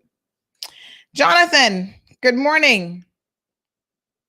I want to ask you where you voting, Jonathan, because he said there's so many good candidates, but he didn't get any. His have him hanging on the fence. Oh, yes, I think we went through some of these already. Charlene, Damien, thank you so much. Young people, get out there and vote. Don't waste it. Don't waste it. You got to vote for the right person. Now, I know in some districts, the pickings are kind of slim, I must admit. But you still have to go out there and vote. Vote for change is what I would say. Give somebody else a chance. They may not be perfect. They may be rough around the edges. You know, Elvis, is Elvis the perfect candidate? Hell no. I can't lie to you people. You know, he's rough around the edges. But Elvis's heart is in the right place. Elvis is going to smoke his pot and he's going to have his drink. But Elvis isn't going to sell you down the river with his highfalutin, ooh, I'm a lawyer, educated mind. So Elvis versus Juliana. Juliana's been in there for donkey years too. Not doing much of nothing for Cayman Rockers. So I say give Elvis a chance. He can't do no worse than Juliana, that's for sure. Miss Julie says, Auditor General, $1 billion unaccounted for. Where's the money? Christine says, thank you so much, Sandy, for all your information on pension. so I could get mine. You're most welcome. Hello, Vanessa. Charlene. Selena says inclusion, mental health, and special needs must all be absolute priorities in 2021. Looking forward to a new government that truly cares. We're all looking forward to that. Johan Moxham, good morning. Morning, Miss Sandy. How you doing? Good. How are you? I'm right. Just wanted to call in and say two things. The sort of mudslinging thing that's happening. This is my first time running. It's crazy. When a candidate and a man like Alric Lindsay is attacked for first of all, let me just give you history. I've known Alric since I'm 10 years old. Alric is the biggest heart in the world. Alric has been helping people when Alric had nothing, when Alric was a student at university, when Alric started working. Alric is just one of the most generous, kindest people you'll ever come across. And he doesn't need to be elected to help. He's always been helping his entire life. So I just wanted to give some context to that. The fact that as an elected official now he's helping during COVID, he did things where the government spoke about you needed to have a computer to do the online learning. How exactly were the children going to do online learning if they didn't have a laptop? Alric helped to get that for his constituents and people of Cayman. But Alric's been helping throughout the islands for all of his life. And I just wanted to call in and defend my friend, because people get lost into thinking that you have to do certain things when you're trying to get elected. Alric's been a worker, a man of the people, and just a good human being all of his life. And I'm proud to know him. I'm proud to be working with him. And I just wanted to share that. But the other point that I wanted to make, Sandy, was this. First time running, it's an experience. It's humbling, and I'm grateful to everybody that has given me a chance, listened to me, spoken to me, welcomed me into their homes. There's so many people that are hurting, so many people that are desperate, so many people that don't have hope. This government have left Caymanians behind. Caymanians are not the priority for this government. We need a government where Caymanians are at the center of this on all levels. But I was going to say this. You get the complaints, or you get the sort of people saying, well, you not done nothing for nobody. You not done this. You not done that. Ladies and gentlemen, as an individual, I will never, ever, ever, ever say to anybody, I did this for X. I did this for Y. I will never take a picture of anything that I've done, because when you help people, you are doing that from a place of ability, kindness, and knowing that it's the right thing to do.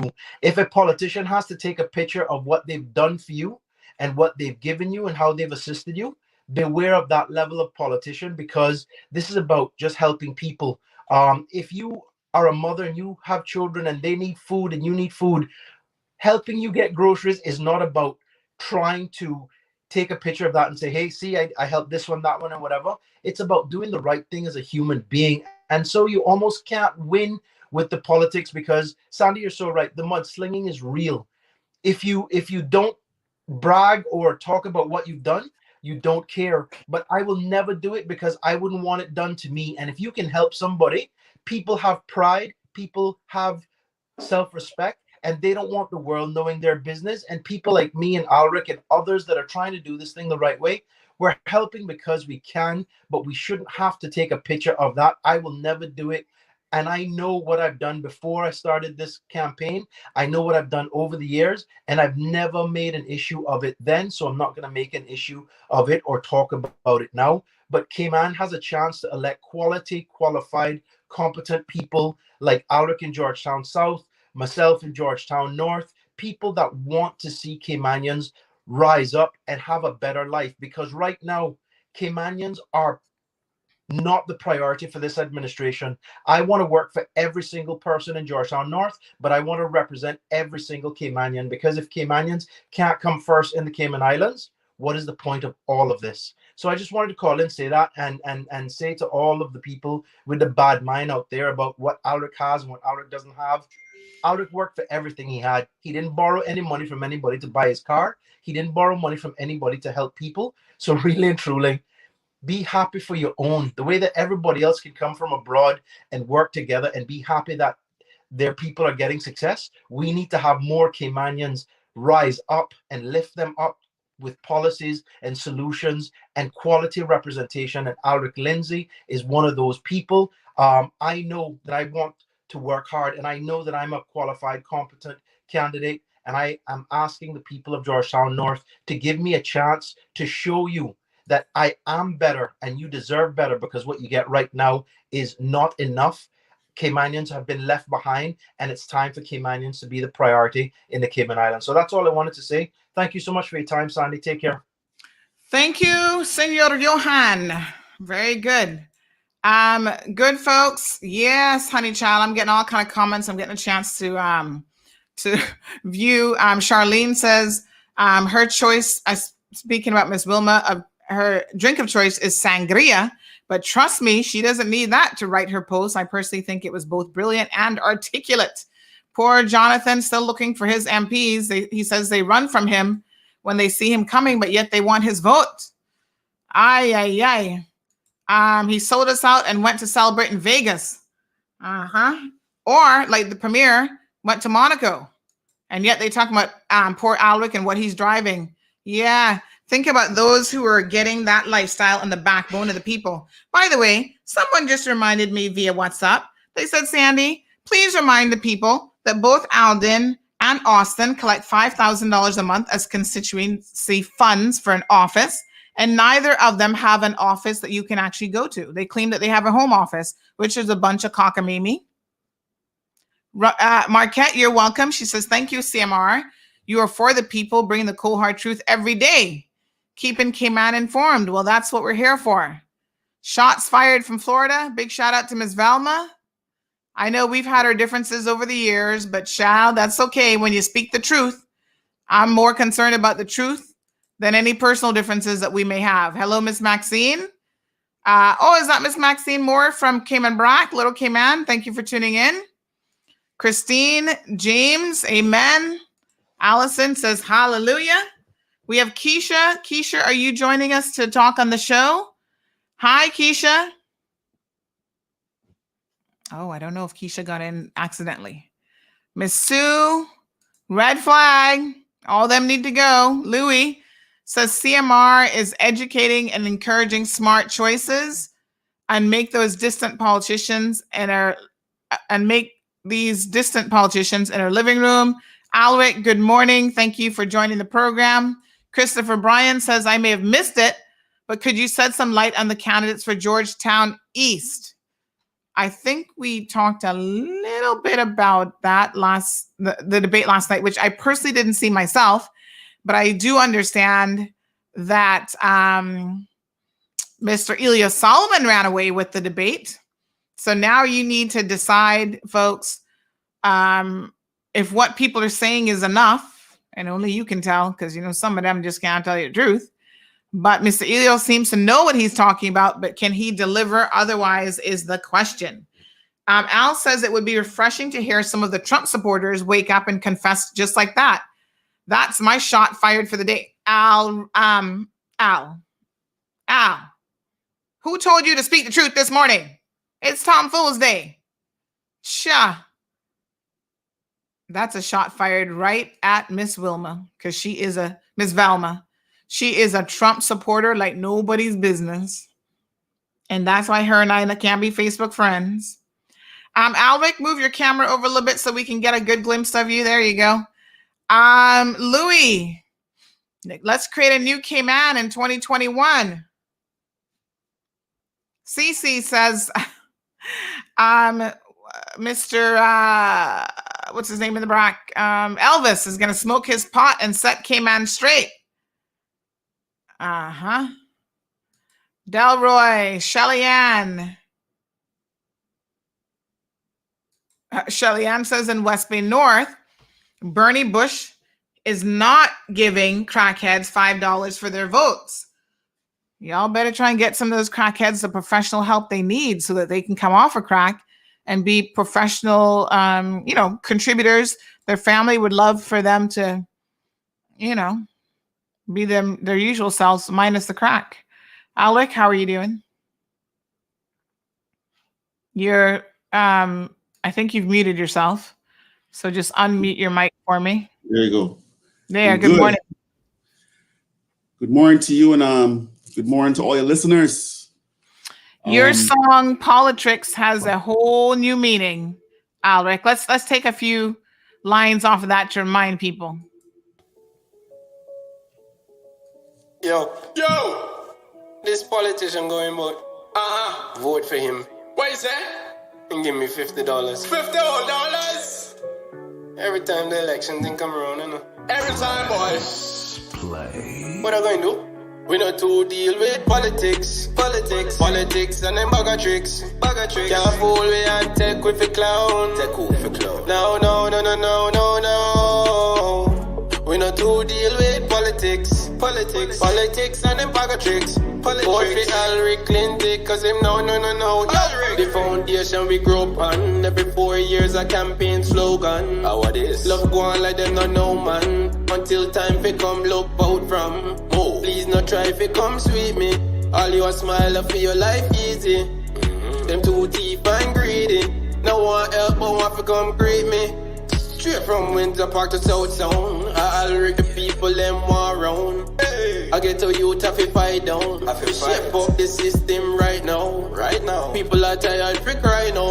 But me just want the chance to provide now. Fi survive. No more tired of the tie down. We want freedom fi live life now. We not to deal with politics, and them bag of tricks. Can't fool we and take with the clown. No. We not to deal with politics, and them bag of tricks. Vote for Hillary Clinton, cause him no. En la vida de políticos siempre es lo mismo. Hace mucho tiempo no votaron por el chico, solo porque fue de viaje a diferentes lugares. Ahora viene con todo y más fuerte. Ahora no necesita de la suerte. Tiene más apoyo de su gente. Un hombre honesto hasta la muerte. Yeah. Y este señor simplemente quería ser un candidato mejor. Por eso. All right, Alric. Yeah, Did you have any idea when you were writing the lyrics to that song that those words would be so incredibly true?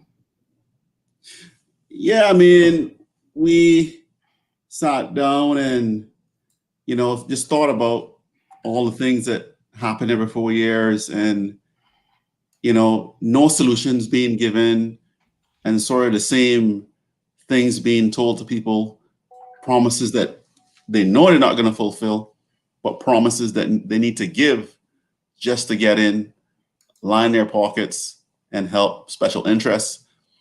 So it was really to just be honest. And the song is honest, and it talks about the things that voters have to deal with their candidates just showing up just at around election time, or all of a sudden caring about the issues, or all of a sudden passing new regulations or new legislation that we needed for years. So I just think I would say what we need to do, what the song really inspired me to do is to create what I discuss as a report card. So I think that every voter should sit down and do a report card for each of their each of the candidates in their electoral districts. It's really important when we get to the point where, as a people, we are not just looking at the person's personality and saying, oh, he's a nice guy, or that's a nice lady. We need to start looking at the policies and what principles these people have. So it's not about someone getting on a stage and being a hype man and saying how great this party is. It's not about that. Forget about the hype. Ask them for the details. Ask them what they think about the environment. Ask them what they think about healthcare, overdevelopment. Ask them what they think about the wastewater treatment in Cayman. Ask them what they think about the DART waste energy facility. All material stuff, all important stuff.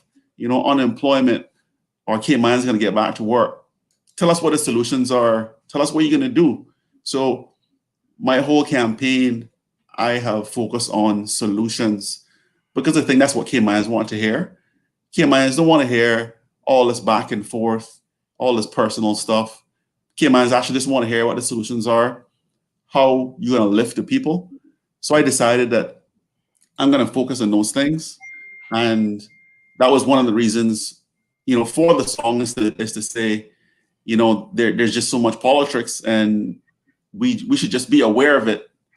We don't need to get involved in the back and forth, just aware that there's politics, aware that there are all these things to distract us. And we need to focus on lifting each other and lifting Cayman.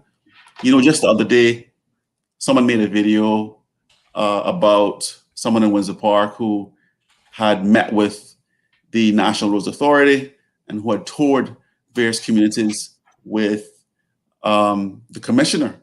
And so as a result of that tour, certain suggestions were made in the community.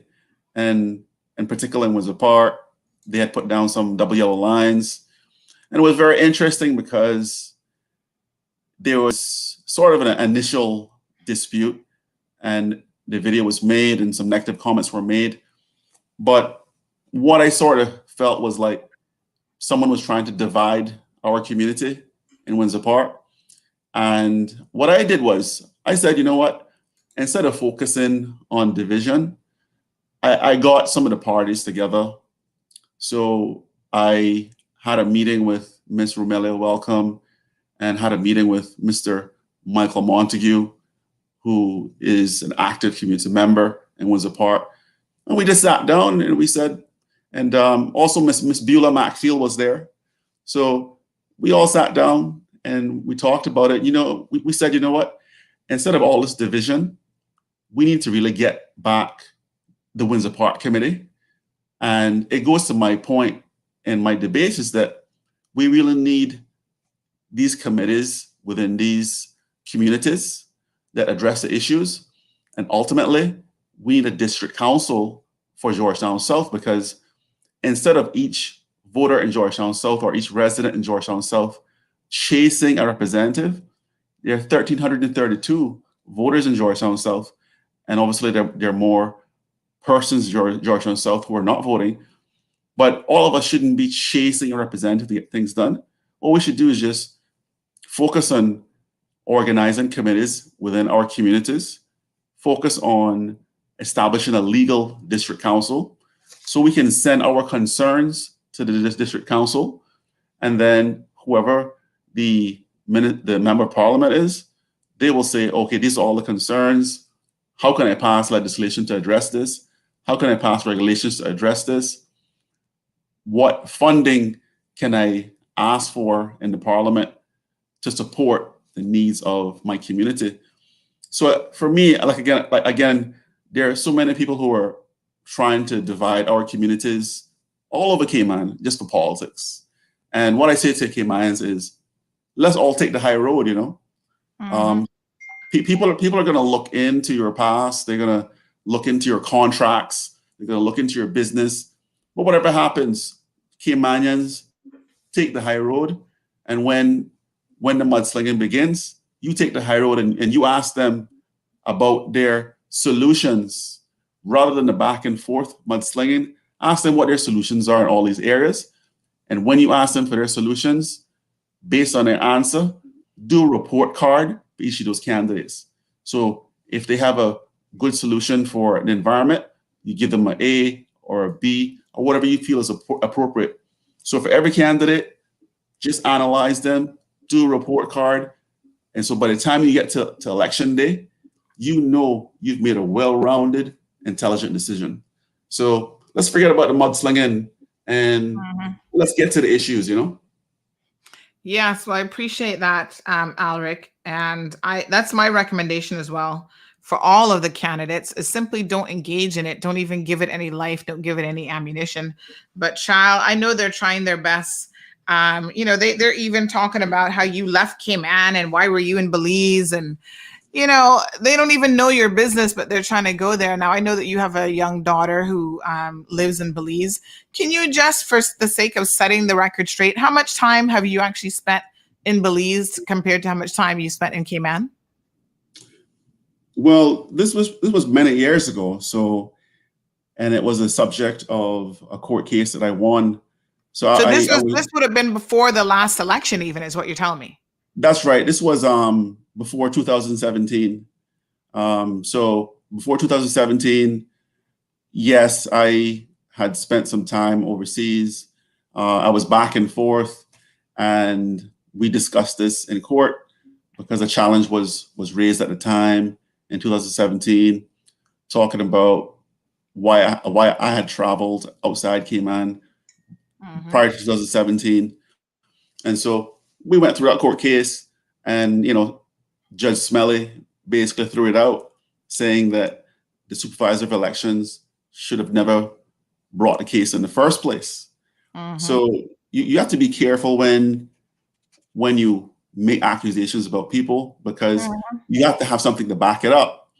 And this is one of the reasons I'm really concerned about the perceived conflicts of interest between the elections office and candidates who are running, because we have a situation where the supervisor of elections is someone who actually works for the office of the premier, and that is a perceived conflict of interest. And I think that going forward, and I've written an article about this in the paper, I think that going forward, we need to try to ensure that there are no conflicts of interest between that post and a person who is running as a candidate.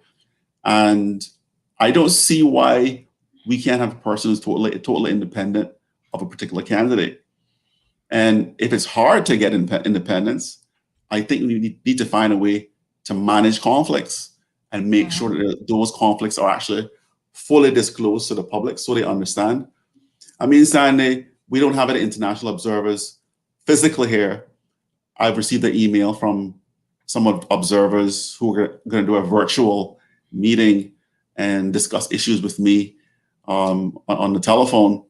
I mean, I really think it would have been great if we had those international observers here, because they made some serious recommendations last time, some of which were not implemented. And I'll just say what one of them was, and that was the secrecy of your vote. The international observers noted that the elections law says that there's a serial number in the back of the ballot paper or counterfoil. And the international observers were saying we should remove the serial number so you can't identify the voter. And when I looked at elections law a few days ago, the provision is still there saying that we still have serial numbers attached to these ballots. So basically, we think our vote is secret, but it appears that once a serial number is there, you may have a way to identify who the voter is. And so, that's really one of the real important reasons why we need to have international observers, in addition to the competent local observers that have just been appointed. Very interesting points. So, folks, those of you who are jumping on your little live stream platforms talking about Alric was away, please make a note in there to inform the people accurately that this was prior to the 2017 election. So now he's gone through 2 election cycles. Well, this will be the second one. And it was also a matter of, a question in the courts, and the courts found in his favor. So those might be minor details to those of you who are mudslinging, but they become very important when you're trying to get down to the nitty-gritty of something called the truth. Jonathan, thank you so much. So Jonathan says his top picks include Elvis, Kenneth, Elio, Alec, and Andre. CC says a lot of conflict of interest going on in Cayman, from housing board to immigration board to labor and pension board. We need a clean sweep. And let's not forget that a lot of these positions are political appointments. Do you have any ideas, since we're sticking to important issues here this morning, Alec, on how we can clean up these boards instead of making them political appointments? So, Cayman is small, and it's kind of hard to avoid conflict sometimes. But I think, number one, have a real job description. Numbers. Number two, make sure that we have people that have the relevant experience that the boards are going to advise on. Make sure that people are competent to do the job. So don't just get your friend appointed. Don't get your cousin appointed or a supporter appointed just because they're going to carry out your wishes. Get competent people, get people who are independent, get people who, they're going to stand up to you if you try to pressure them, because they're going to carry out what's in the best interest of whatever that board has to address. In most cases, it's going to be what's in the best interest of Cayman.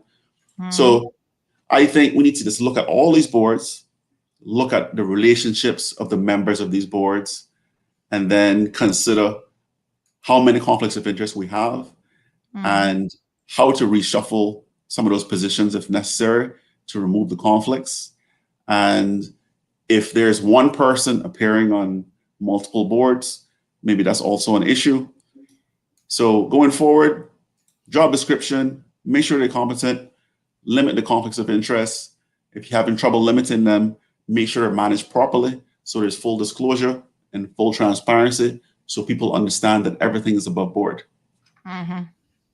Wonderful. All right, folks, let me just read a few more comments. So Gabby says the Alliance made sure that they handpicked who they wanted to work with for election office. They go around. Elizabeth says, thanks for the enlightenment. You're most welcome, Elizabeth. That's what we try to do here. Alan wants to know, how do your votes get counted in Cayman, human or computer? They are human counted. No computerized counting here. And in fact, we're hoping that next week we can invite Mr. Wesley Howell back onto the show to do a little segment and just, educating people on how all of this works. But the candidates do have an option to have agents there who will watch the vote count. How many agents do you get, Alric? I only appointed 2. I can't remember what the maximum is, but I've only appointed 2. Yeah.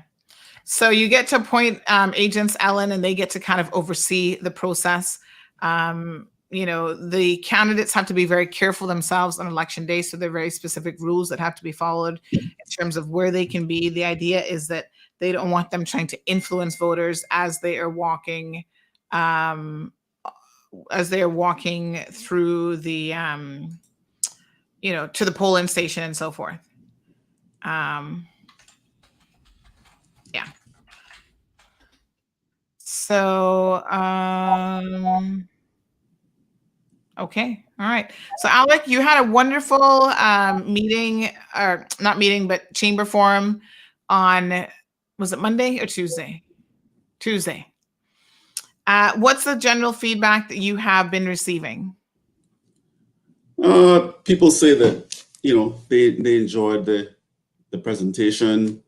They felt that it was informative, and I got a lot of positive comments and best wishes, and I appreciate it. I mean, we have to understand that being in a public forum, it's not easy, and sometimes people get nervous, and I get nervous sometimes.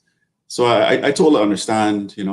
So while you're watching on TV, just be aware that it's not easy for everyone. So but at the same time, being nervous is one thing, not even having the information. Like, there were times when you were able to provide information, such as the project that she was pushing and advocating for, the Smith Barcadere project. She had no idea how much the project was going to even cost. What does that have to do with being nervous?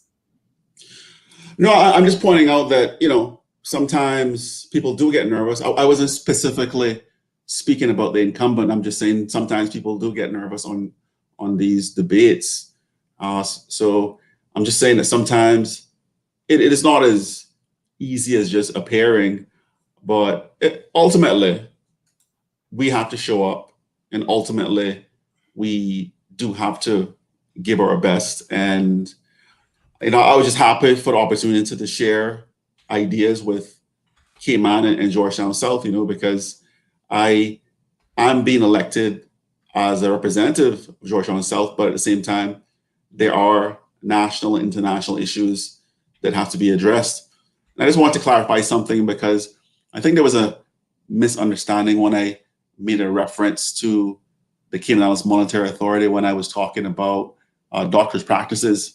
So just to clarify, my suggestion is that in order to close some of the health insurance gaps and some of the issues that are being caused, I think it's a good idea for doctors' practices to go through an audit for two reasons. One is for safety standards, and other reason is for the financial side, which includes to discover any sort of billing irregularities or invoice frauds, stuff like that. So just clarifying that my comment has nothing to do with SEMA. I'm just saying that, SEMA does do a great job.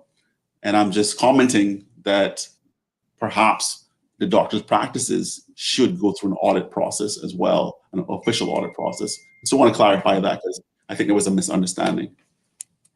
All right, we have Cece who's joining us. Good morning, Cece.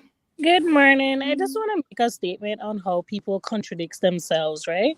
Mm-hmm. And each and every one of these candidates that are running, they tell you what they're going to do before if they are elected. So they all make promises that they cannot all keep, right? So there's a lot of broken promises are there. But if you run for a district, you make all these promises, you notice all these problems. Why on earth do we as the people have to make a presentation to come to you with stuff that we need done or like roads that need to be fixed? Why should we make a presentation to have a certain road fixed? That's your job.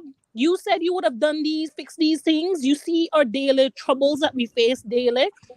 You promised to fix these things. So why we gotta come to you and bring it to your attention? You understand? It's a lot of contradiction going on. Like, you applied for that job.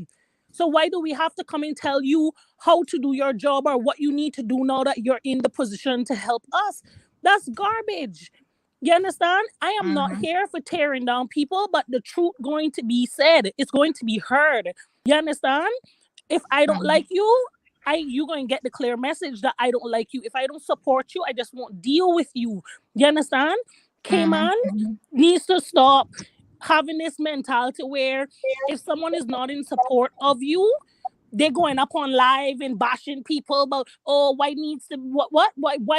fix a problem that does not need to be fixed, and why change out a person that's doing a good job. Okay, if they did a good job for you for the 4 years, but hello, it's not only you that makes this district.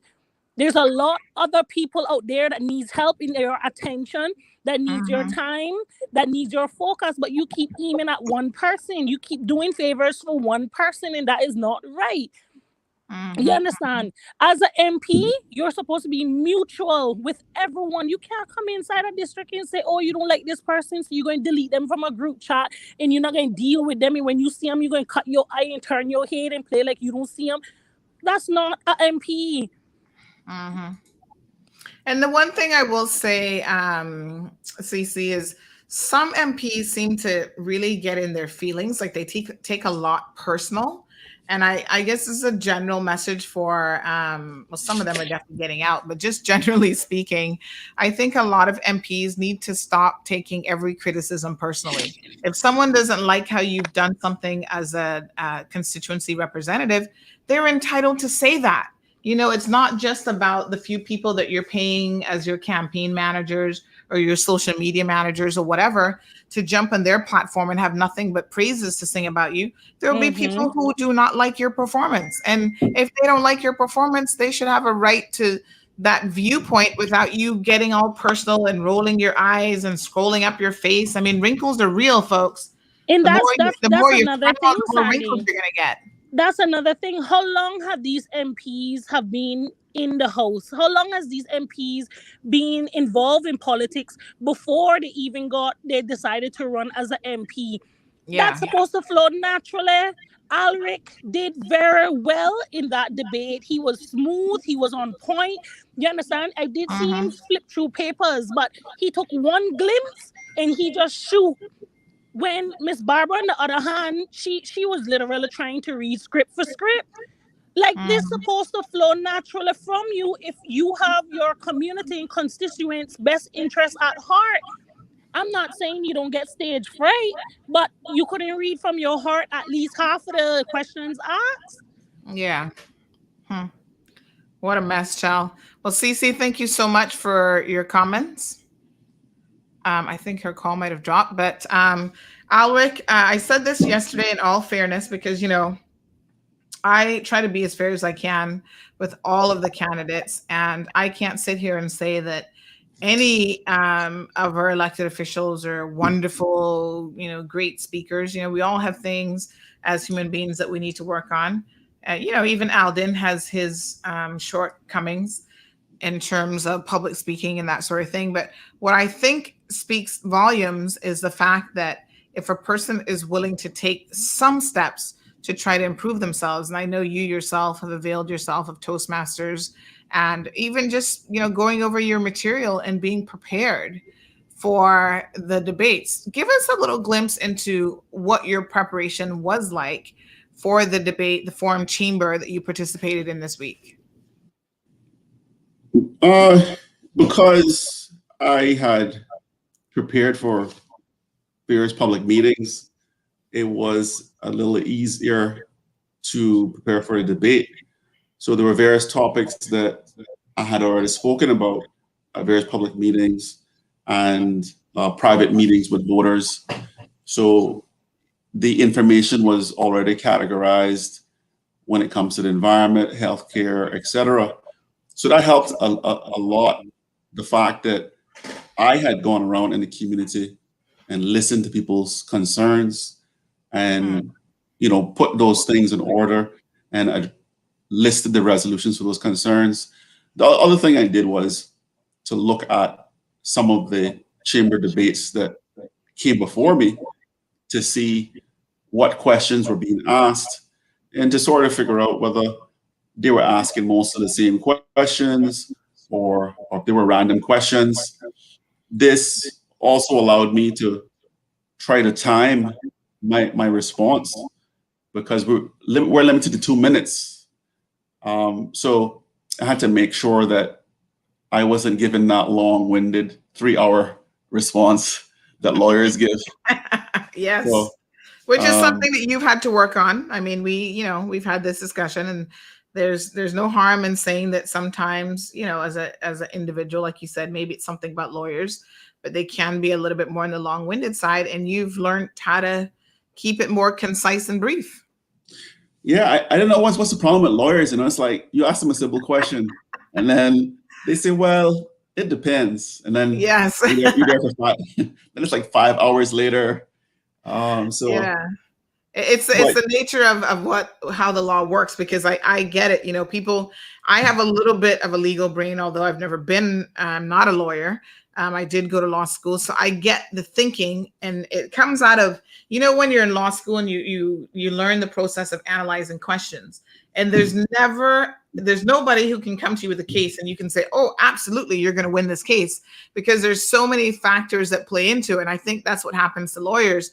When someone comes to you with a scenario, you're listening for all the minute details of what they're trying to tell you, and then you go, well, that information there could slightly change what would happen. And so I think you start to approach life like that. Like when someone says to you, this is what it is, or they ask you a question, you go, well, there's never just one single straightforward answer. These things can be very, very complex.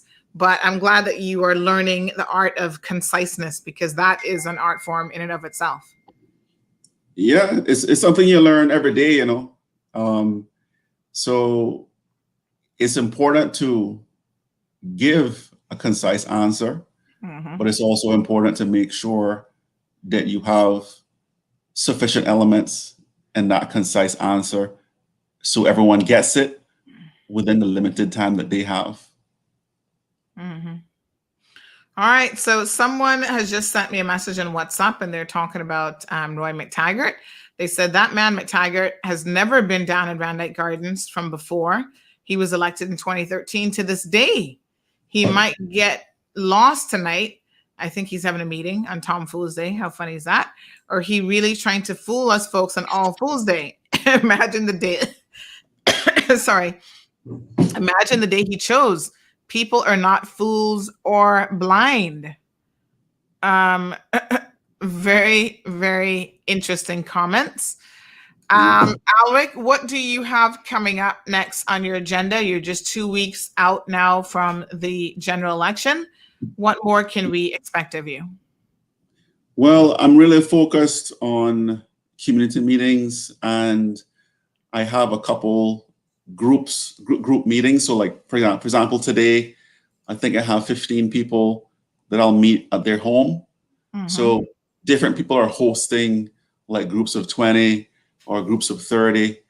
So it works out a lot better, because when you are in small house meetings, people feel more free. You get more time, one-on-one time, yeah.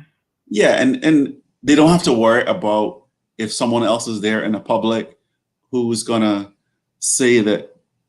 make a big deal about them supporting you, because like you were discussing earlier, the politics is a huge distraction. I mean, we should come to a mature stage where we can just go listen to the issues of any candidate, and no one says, "Oh, why are you supporting him?" or "Why are you supporting her?" It shouldn't be like that. You just go as a citizen and you listen. So yeah, for the next couple of days, including today, it's going to be having those groups of 20, groups of 30, which are hosted by various voters. So what they do is they contact other members of the community and they say, let's host Alric. And I go by. So I've done this, for example, in the Lakes and South Sound.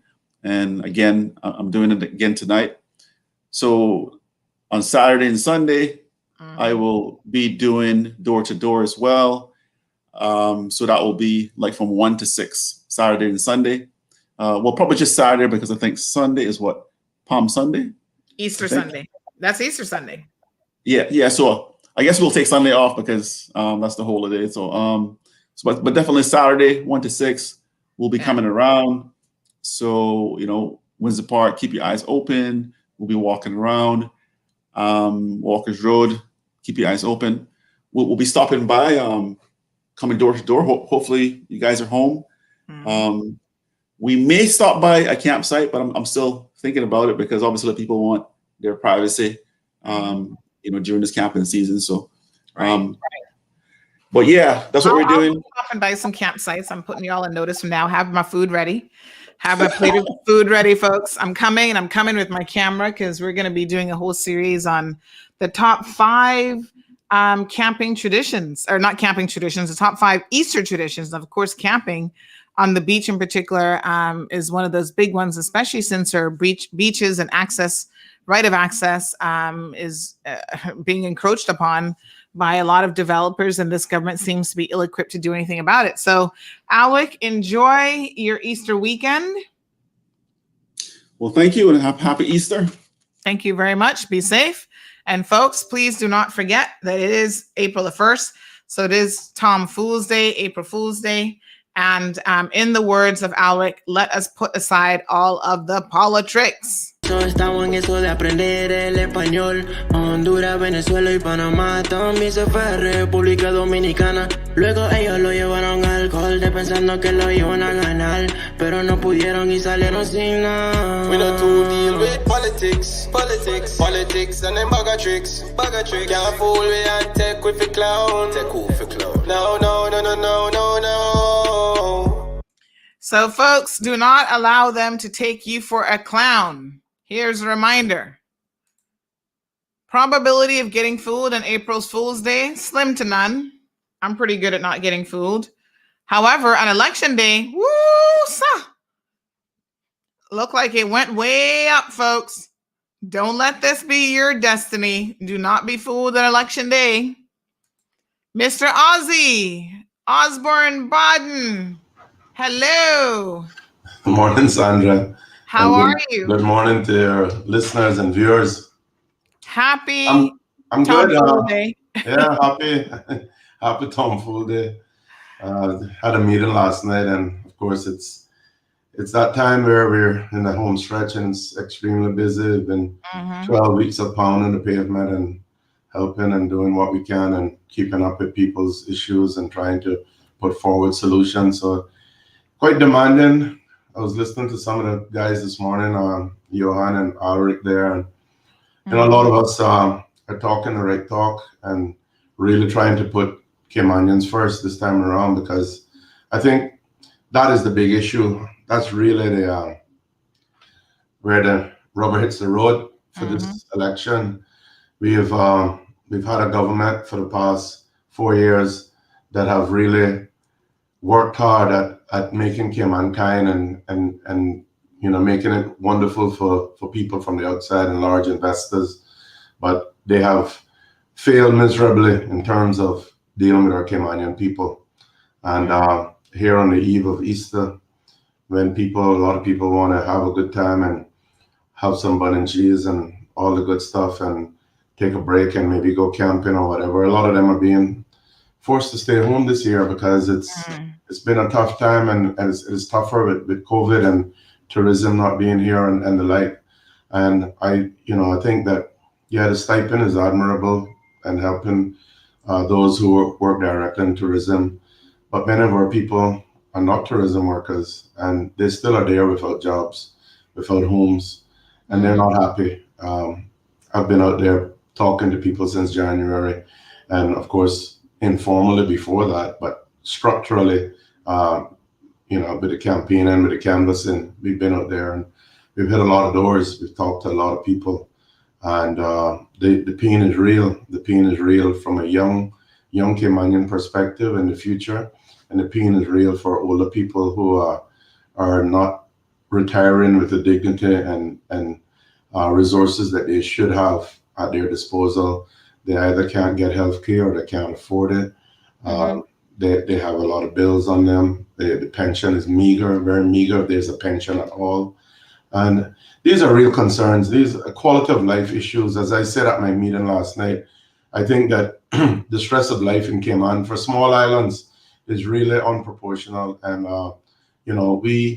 too much of our people are dying with stress, with heart attacks, with strokes, diabetes issues and all the like, because of the pressures on them. They're not looking after themselves. The quality of life, you see others come here and enjoy, live a fit lifestyle, live an active lifestyle, socialize, relax, have a good day at work and go and hang out. We're not able, a lot of us can't do that anymore because we're just there scraping to make ends meet while I'm sitting here waiting on the show.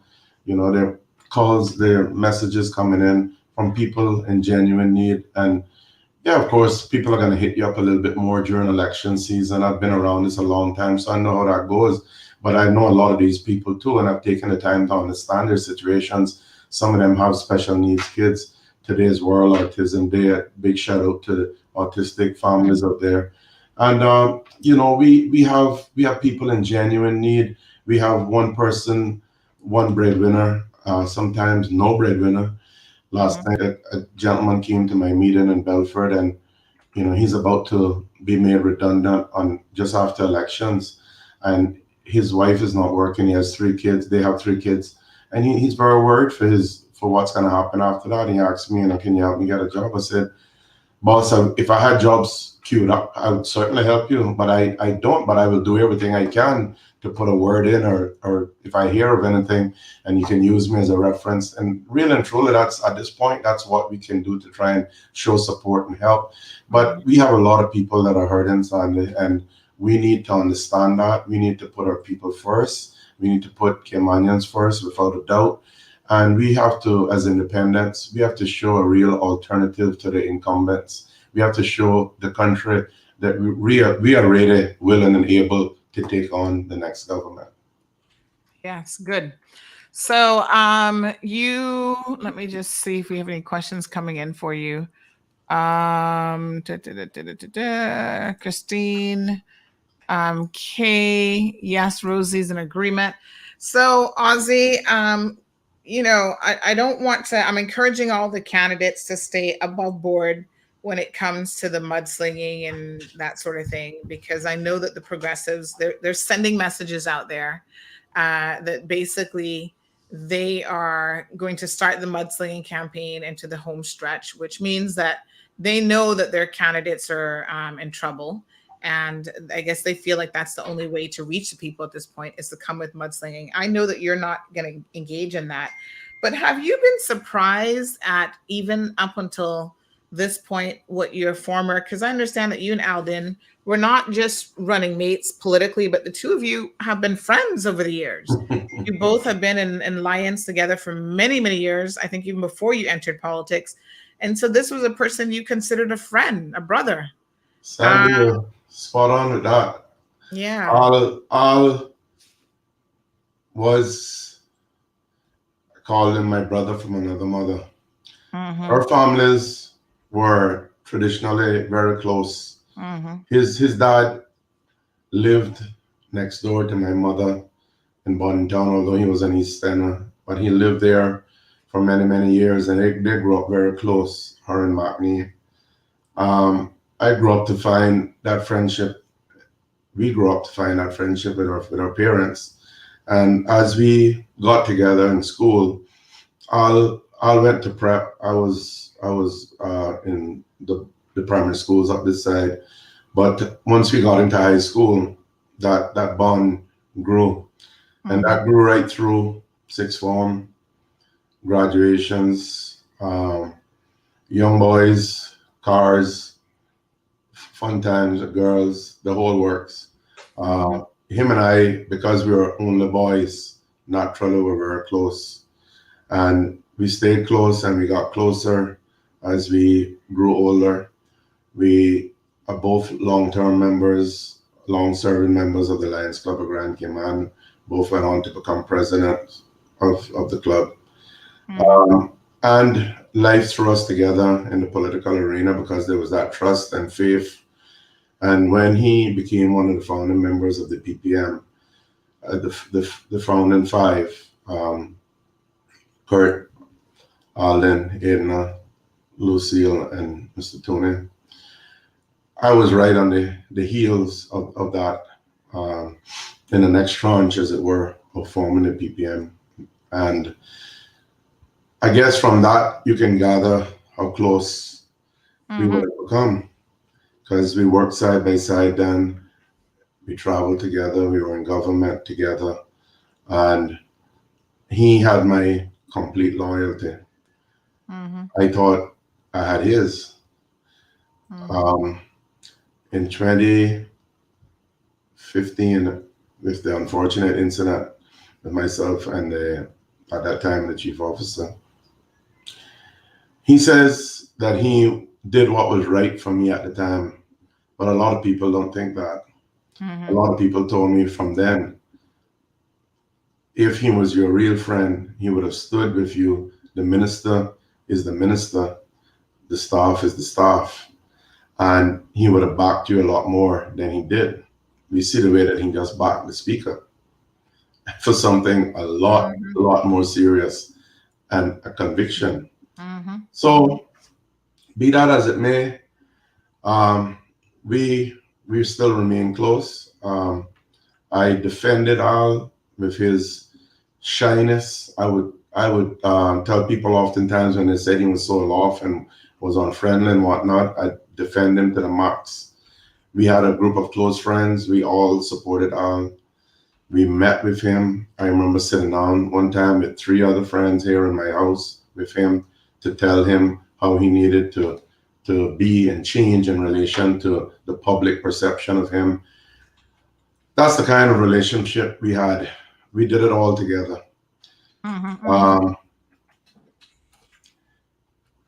Al was a person that when we were young men and Mama had trouble with me, she would go to Al for my counseling or to correct me or to show me a different way. Nothing bad, but you know what I'm talking about. Yeah. When Mama passed, Al was the one who did my tribute. A very difficult thing for me at the time. When his dad passed year before last, I was there in that funeral and played my part. The family is still a very close family to me, to us.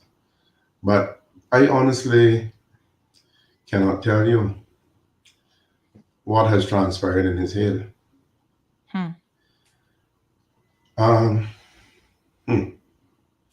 It's kind of difficult to talk. It's okay. I can imagine that just based on what you have shared, like you said, this wasn't a political ally. This was a brother. This was a lifelong friendship. Yep. And he's now showing you a side of him that I guess you're very surprised at. To say the least.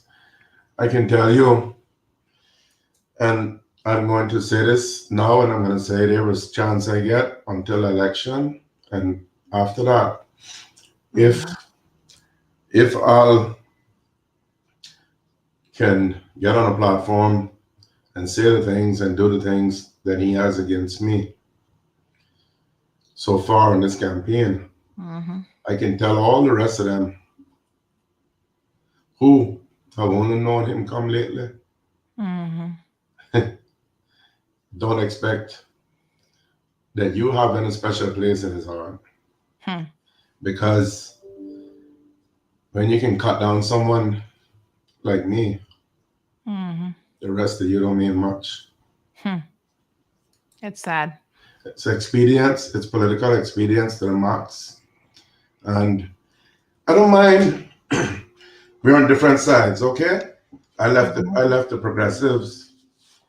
I don't mind you shooting me down and saying I left and I don't deserve to be in government and my views are wrong, rubbish. Don't listen to him, don't elect him. That's fine. That's big man talk, that's politics. Right? And at the end of the day, we can still hug up and go on. But Sandra, when you make it personal and you appear to have an inherent jealousy, bias that is really shocking, there is something wrong with that.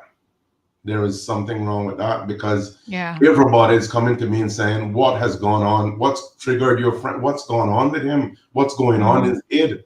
And none of us who know him well, Minister Panton, former Minister Panton, my colleague, is a 30-year relationship with him. And he's doing him the same thing. It's all about power and numbers now to all. And that is so unfortunate that you can get up and not only condone what others are saying that you know are blatant lies, but you can get up behind them or in front of them and say sometimes even worse. And say that ministers who are loyal and dedicated to you and hardworking and able are useless and were the worst thing. And you now have the people around you that you need simply because they're your puppets that you can manipulate. Because we had our own mind. We had our own minds, but we, at the end of the day, we came to consensus and took forward a party position. We never ever once got up and cut down the other one. We never did take anything to the house that one of our ministers caused it to fail. How can this man now tell the people of this country that we were the worst ministers in the world? We were lazy, we did nothing. And now he has what he considers the best people around him. Yeah, the best people that you can dictate to, and they don't manipulate, and they can't speak, or they're not able to. Maybe that's what that's what a dictator does. A dictator usually don't have people; they do it on their own. I guess in this case, you're forced to have people around you, but you don't really want to listen to them. It's narcissistic. It's egotistical. It's crazy, and I just don't understand it, Sandra. I think something in my old friend's head has gone wrong, and he can't see the wood for the trees. He's really gone on a power trip, and that's not good for this country. It's not good. I think give the man credit. He sat in a hot seat as premier with the COVID crisis, and he did what any of us as leaders would have done, hopefully, and listen to the technocrats, listen to the healthcare professionals, and made the right decisions for Cayman. Kudos to him. He went on hard talk. He represented the country well, and he has done his share of good work for this country. But don't let that be where you feel that you're invincible and nobody else can do the job but you. There are many people that are able and running now in this campaign that can do the job. And maybe have a lot more heart than you do, because it's obvious that the premier has a very tough heart. He prides himself in not crying. Like I came to tears a while ago thinking about the relationship him and I have, and where it's reached because of politics, sadly. That's not my choice. I like I said again in Belford last night, we should not be dividing our people. We should not be killing one another, because at the end of the day, Cayman is a tiny little place that we have to live in and work together in after this election. How can we get up and spout rhetoric and attack people's families and attack what they've achieved and cry them down and make people hate them? How can we do that when we have the next day to walk side by side, or get on a bus together, or get in a car together, or get on a plane together, and go in the supermarket together, and go in the gym together, go to work together? How can we do that if we are busy dividing our people? That is so wrong. I will shoot you down on your policies. I will shoot you down on your ability. I will shoot you down on your work ethic. Yes, I will, because that is what politics is. I am a better man for the job than you. I'm a better woman for the job than you. But do not tell me that you have to get there and castigate people and talk about their personal lives and basically talk about what they own and how they got it. And anybody knows me, knows how hard I worked and how much I've achieved in my life for myself and my family and my country. So don't make people believe that because I drive a nice car, I'm a bad guy. Exactly. I'm paying for that car, CND. That's right. You know, come on. I was talking about this morning as well, Ozzy, even in relation to Alric, because Barbara has her little minions out there saying the same thing. Oh, well, he's out there giving away laptops. Who cares? Because he can afford it because he's driving around in a Benz. Like I said, they don't know his finances. They don't know whether he can afford it or not. All they know is he has the car, and I guess he's paying it every month so it doesn't get confiscated. Because then they'd be talking that too. Exactly. But, you know, it's crazy. It's unbelievable. Desperation is unbelievable. Yes. Desperation is the right word. I wanted to address it today because in the last 2 days, I've had multiple candidates who are very strong, who are actually going to be taking out, in my opinion, coalition, these alliance members, whatever they're calling themselves today, or progressives. And so the progressives is running so scared that they have given directives to certain people who are in the marketing world, and I have my ears down in that ground, as you well know, to start this smear campaign. And I've said, listen, if you guys will go that low, like you said, if he can do it to you, who he not gonna do it to? But if they can go that low, Ozzy, you will be the bigger man, and you will keep it above ground. But CMR not gonna do it. We're gonna come out with all guns blazing and tell the whole truth and nothing but the truth. I mean, listen to what Craig Marin has said. And you know, I was there when the Progressives was formed. I know what's been going on from day one. But like you, I have a mind of my own. That's why I left a long time ago. So Bonnie says, Ozzy, it's all good. He's a Judas.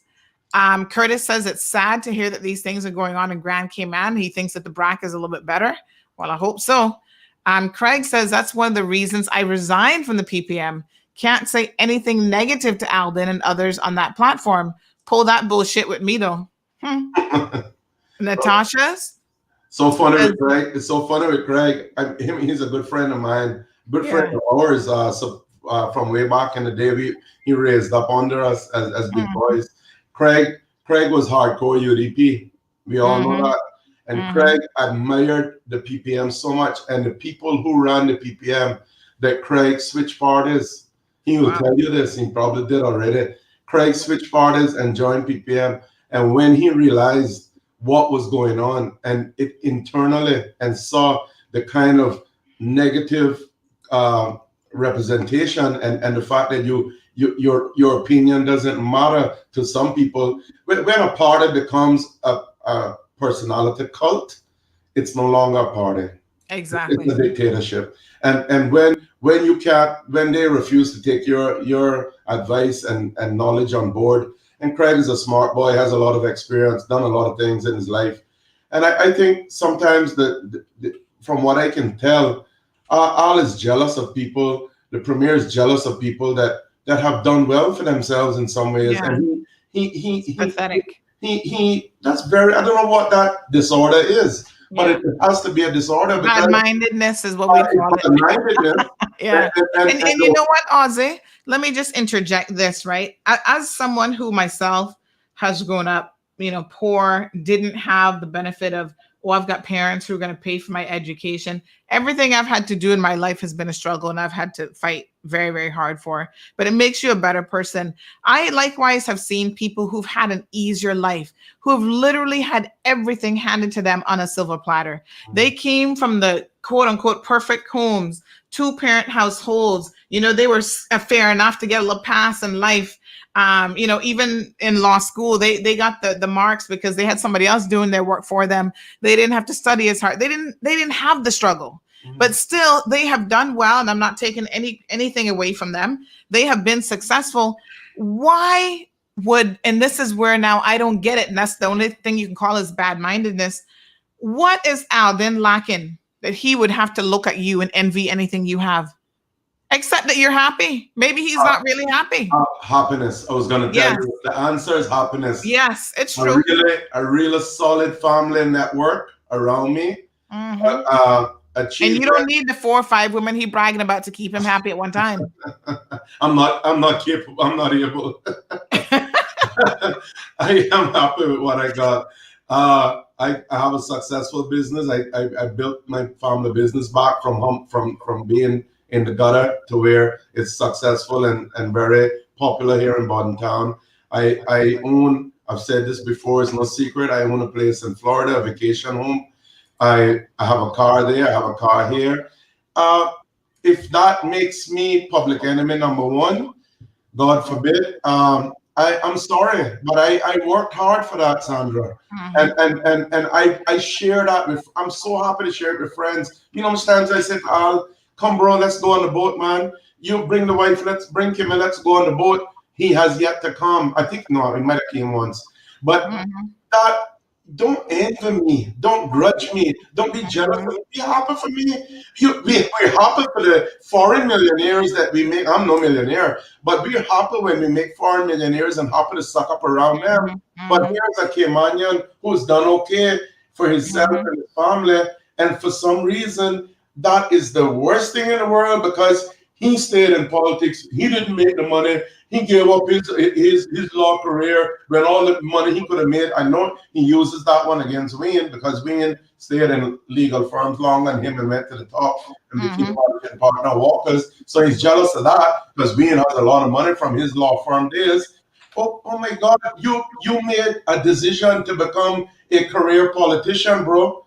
I didn't tell you to stay up in there. I did my best to stay in. The people took me out a couple of times, but I worked hard in between all that to make a living. Don't grudge me for that. Be happy for me, bro. Someone just said on WhatsApp that they believe that he's a narcissist, and this is one of the traits of narcissism, which we have studied here on this show in relation to more than one person. So Donovan from New York says, big up Aussie. Natasha says, they had better not, as it would be to their political detriment. Sherry Ann says, Aussie, keep your head high. God gives his hardest battles to his strongest soldiers. Keep going, my brother. Cece says, exactly, preach it. Look at the fight they gave Kenneth, and he has come above and stood on top of it all. Miss Sue says, Aussie, you're right. It's so wicked how they can change. And, I really have to wonder if it's a change or if people have been that way all along and what they were pretending to be is your friend. Time to be a hypocrite. But listen to me, I've seen it. People want to be, they want to be in your little circle, so they're going to pretend to like you and pretend to be your friend. But when you see, you can't be a person's friend. And when the first opportunity comes to stab them in the back, you stab them in the back. That's not what a friend does. Your friend is really proven when you're at your that's when your friendship is lowest. At your lowest. Everybody's a friend when things are going good. Exactly. Everybody's in good business deals when things are going good. You make something go wrong with the business, then you know. Yep. This is unfortunate and doesn't give me any pleasure at all to talk about it. Yeah, but, and I know, and I've taken the licks long enough, and I have to speak up. And trust me, Ozzy. After a while, they think I'm a punching bag. They can just punch me how they want, Yeah, you're the third MP as of late that I've made cry, and I'm not trying to make you guys cry, but I think here on CMR, this is very hard. This is hard. Yeah, we get to the truth. We get to the cold hard truth, and You know, sometimes the truth hurts. And Yeah. the truth about Alden is he's not a person that has the capacity to connect with people at a deeper emotional level. And that was what I was always his bridge with that, and me and others, not just me. Yeah. But Yeah. me in particular, because I was seen as his brother in Lions and elsewhere. I was always the one who bridged that gap. Man, no mind. All is focused, all is shy, all is this, all is that. The fact is that he used that as an excuse, and now he's turned his venom on me, and for no reason. I mean, nothing I have said about this man, I've never had to tell a lie on Alden. I've always admired him.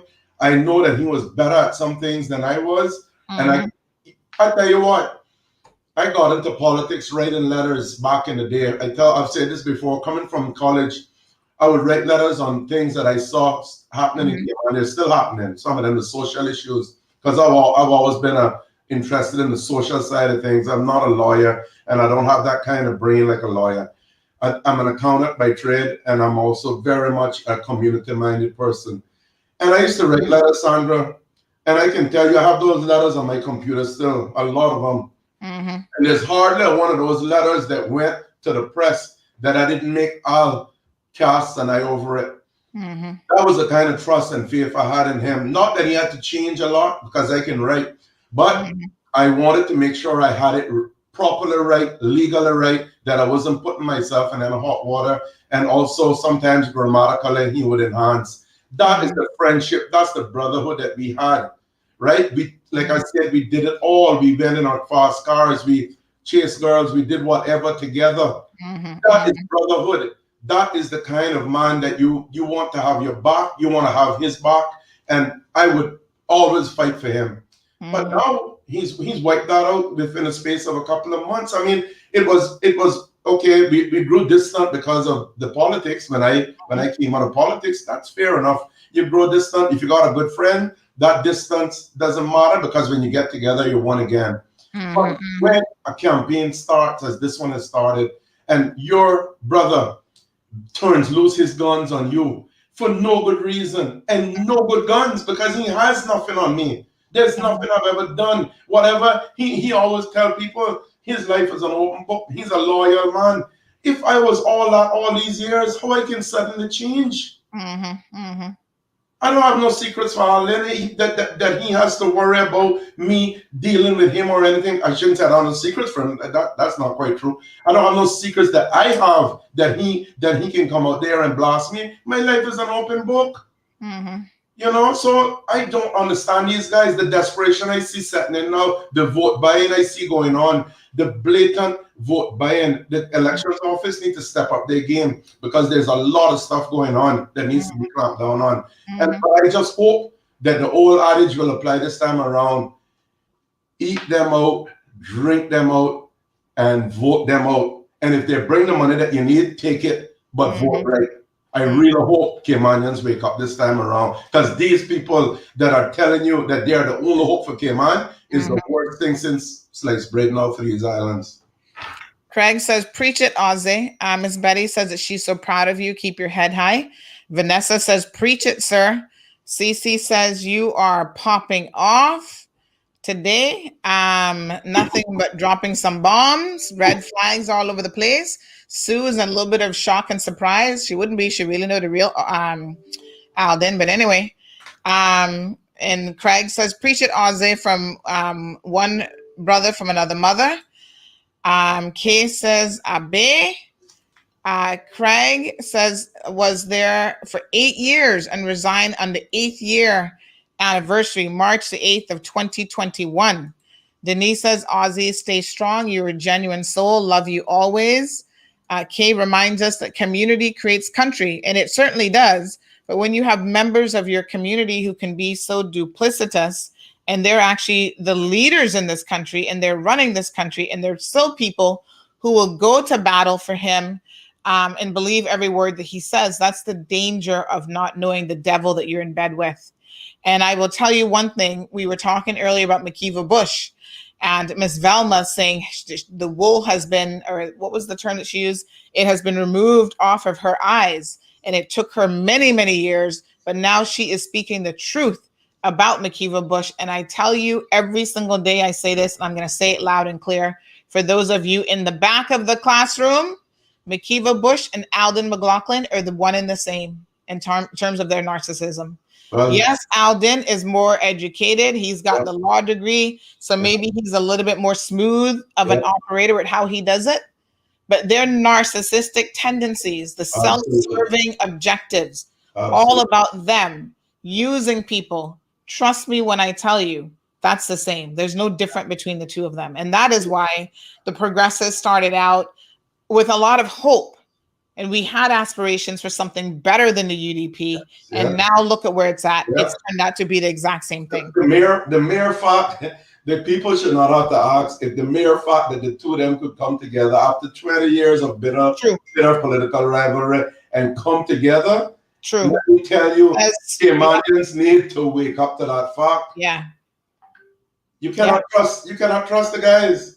It's them. It's about them holding on to power. So the only way that they could hold on power last time was in their minds to come together. So that should tell you what is the underlying factor. Power. Exactly. It's not what's in the best interest of the people. Power. Yep.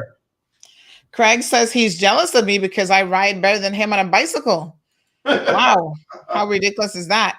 Miss Charlene says that she's known you for years and she's always aware of a lot more than you and your enemies both realize. Aussie did their if anybody did their homework, was constantly being aware of what was happening. They know what they've done, what you've done last time, and also knows you're capable of this time too. So where your heart lies, love for your people and country, my friend, allow this immediate pain and hurt make you even stronger. And you already, you are stronger than you already are. And we are in support of your success and will continue. And the message got cut off. Someone privately said they're civil servants, so of course they can't publicly speak up. However, they have said that quite interestingly enough, you were the first minister. Let me just find the comment here. 1 second. Right. So they said, I can't say, don't call my name, but he was the first minister to get the ball rolling with mental health. I just love and respect him. And of course, as a civil servant, we will protect their privacy. Thank you so much, Miss Ebony. Kay says, how many years I've been trying to get a government job? It's a crying shame. Cece's in the same boat. Craig says that they're lucky he didn't run in Georgetown or Red Bay. He says, God's willing, we'll see what 2021 brings. Let's build the momentum, my fellow Caymanians, by any means necessary. So Craig is throwing his support behind the likes of some of the good change that we have coming, hopefully on April the 14th. Jamelia also trying her best. Ozzy has a heart of gold, says Miss Beulah. Chris Saunders. Chris, good morning. Chris says, Ozzy, join the club. Even my wife is being targeted now, and it's really sad.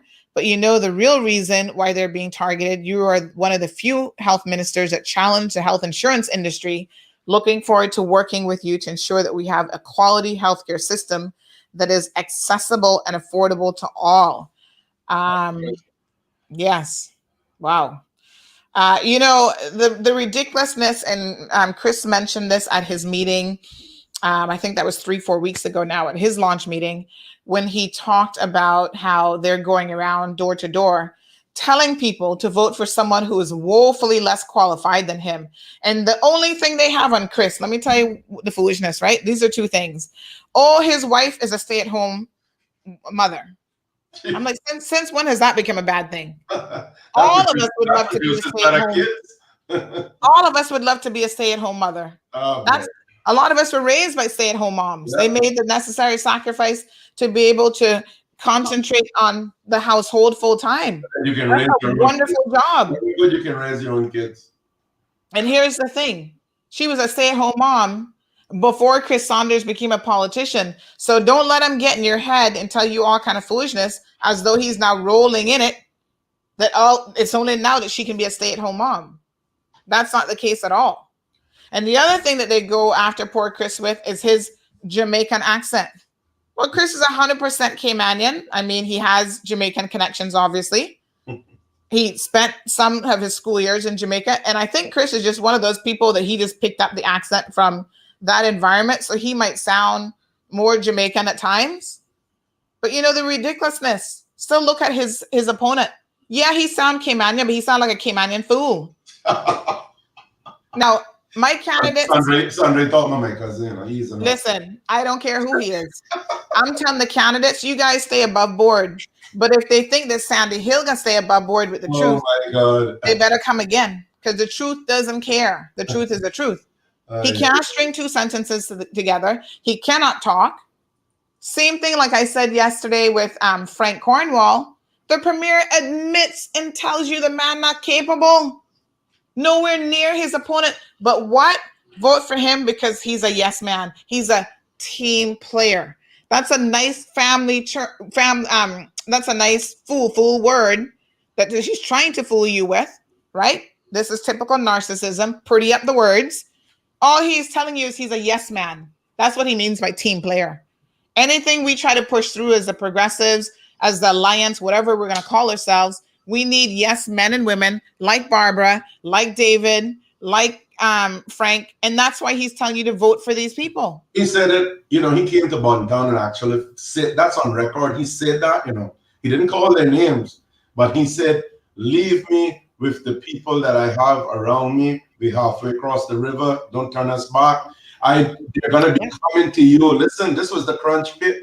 And I went into an older Caymanian's, older Bontown woman's house. And I was so surprised that she was so discerning at her age that she had picked up on that. He said, ignore them that come to you with education and experience. We don't need them. Leave me with what I got. Now you tell me if that is not a man hell-bent on control and put in a premier that he knows he will be able to control.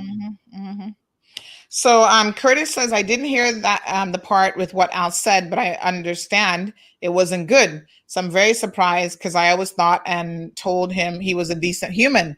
Well, Curtis, you have to listen to what people say, and you also have to watch what people do, right? Because for many, many years, Alden's actions and words have not matched him being a decent human being, especially if you are a person of your own mind. As long as you were in the fold. You see what he said about Alva? Oh, Alva's back in the fold. Go and check the record and see the stuff that he said about Alva when Alva wasn't in the fold. Right? And this is why I tell Alva straight up. I said, you're getting back in bed with Alden and you think that you're safe? You better cover the front, the back, and every other hole you got because he gonna screw you. You're not gonna be safe with him. That's not how this works. And so we all have opinions of different people. And our opinions are not necessarily the reality of the situation, unfortunately, Curtis. That's why when you start talking about people being decent human beings, you got to be very careful using those words because you just don't know the devil you got. Rosie says the narcissist wants to discredit your character to evade people of finding out about their own. Hashtag stay strong Aussie. Louis says growing pains is what it is. Things are different and it's going to change. Community is country. 2020, thank you, CMR. The public knows when the dirt is kicked up. Yeah, they kick it up. Like I said, smoking screens and mirrors and everything else to confuse you people. Thank you again, Miss Charlene, for your comment. CC says Al would sell out his own mother. Lord Jehovah. Much less your friend. Make Dart ask him and you'll see. Mr. Delroy, thank you. I'm not quite sure I understand. Oh, he's asking Ozzy about some of the issues that existed when you came out of college that are still here, that haven't been resolved in the past 36, 40 years or whatever it's been. Cece has her red flag. I have those letters to prove those issues. I was warning people then about Dart. I remember saying these people are here and they have so much power. You must be careful how much ownership that they have in your country because I can go through the accounting firms. And the reason that you have no one client that generates more than 15% of your revenue in a firm like that, back then it was 15, I'm not sure what it is now. You do not want to have unnecessary control over your company. then in other words, if they pull out or whatever, They have the power. And Yeah. I saw that happening here with dark organization back in the day. Now, can you imagine where that's at now? And I was talking about taking care of our people and giving them good jobs and good education and making sure that they had a place at the table at the time and not scraps from the table. I was not content to see the development in tourism, to see the non-Caymanians in tourism. I have the letters, I can print them, but they're a bunch. There must be at least 20 letters. There's a lot of letters. I spoke about social unrest and crime. I spoke about it all, and a lot of those issues still obtained today.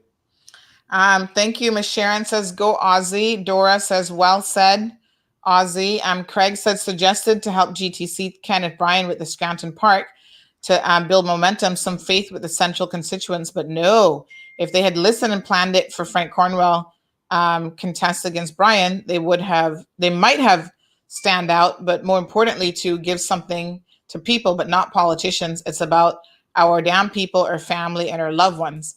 Miss Bertha says you are her hero. Thank you for Cece reminding us to eat them out, drink them out, hear them out, and still vote them out. Miss Sue says she's not shocked at all about Alden. Sandra, you took me the wrong. Oh, okay. So that's not what you're surprised at. Okay, got it. The scales have been removed from her eyes, quote, end quote. Thank you. That was what Miss Velma said about McKeeva. And I hope that the scale is being removed from your eyes this morning about Alden McLaughlin as well. So Craig, thank you so much. We have another civil servant who's sending us a WhatsApp message. So they have said, public servant here, so no name. Ozzy has always been there for the Bordentown Primary School. He sponsored the graduation gifts for many years. So Ozzy, people are recognizing your hard work and what you've been doing in the community. And I really hope that the constituents in Bordentown do the right thing come April the 14th, folks. Ozzy has a proven track record, and he doesn't have to buy your vote to do the right thing, right? And he doesn't talk about all these other foolish things either. I live and work and run a successful business in Bordentown, and I can tell you, I can put my head on the chopping block when the demands come for sponsorships, for support, whether it's from the youth or for the elderly. There is no other entity in Bordentown, business-wise. People do things personally and quietly, I know that. But business-wise, there's no other business, because I know, because they come and tell me the other person ignored them or said no. There's no one that contributes back, because I feel I am making a good living in Bordentown and in Cayman. I should give back. That has always been my mantra. Like I said, I'm community-minded from day one, coming up through the Lions Club of Grand Cayman, helping people, building homes for people, selling cars to help people, all the social programs that we did. Let me tell you, you have to have it in you, but it also develops it even more from being in a program like that. So I know the real needs in Cayman. There's no part of Cayman I can't walk. I can go into Logwood right now. Them guys will respect me. I can go down to Governor's House and I get respect.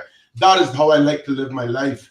And I feel that I must contribute to that society and make it the best it can be. Because what's the use of Osborne Borden being successful if all those around me are failing and they're going to come and take what I work for? You tell me. A rising tide floats all boats, and that is my philosophy. Help the people around you to be better. Teach them to fish, hopefully, that they don't have to come for the fish every day. But at the end of the day, make a worthwhile difference and make your footprint be on people's hearts. You know what is so funny? I want to read some more comments here, but when you said a rising tide floats all boats, I do not know why, but that quote was resonating with me from last night. And I woke up this morning, and it was the first thing that was actually on my mind. Because sometimes I keep a little booklet, because Ozzy, I have one of the most, I don't want to say that, I mean, people say I got a little bit of a goat mouth, but I have, my dreams are very, very prophetic, and they're very, very telling. So a lot of times I keep a little book by the nightstand, and I'll wake up sometimes 3-4 o'clock in the morning. Ideas will come to me, and I like to write things down, right?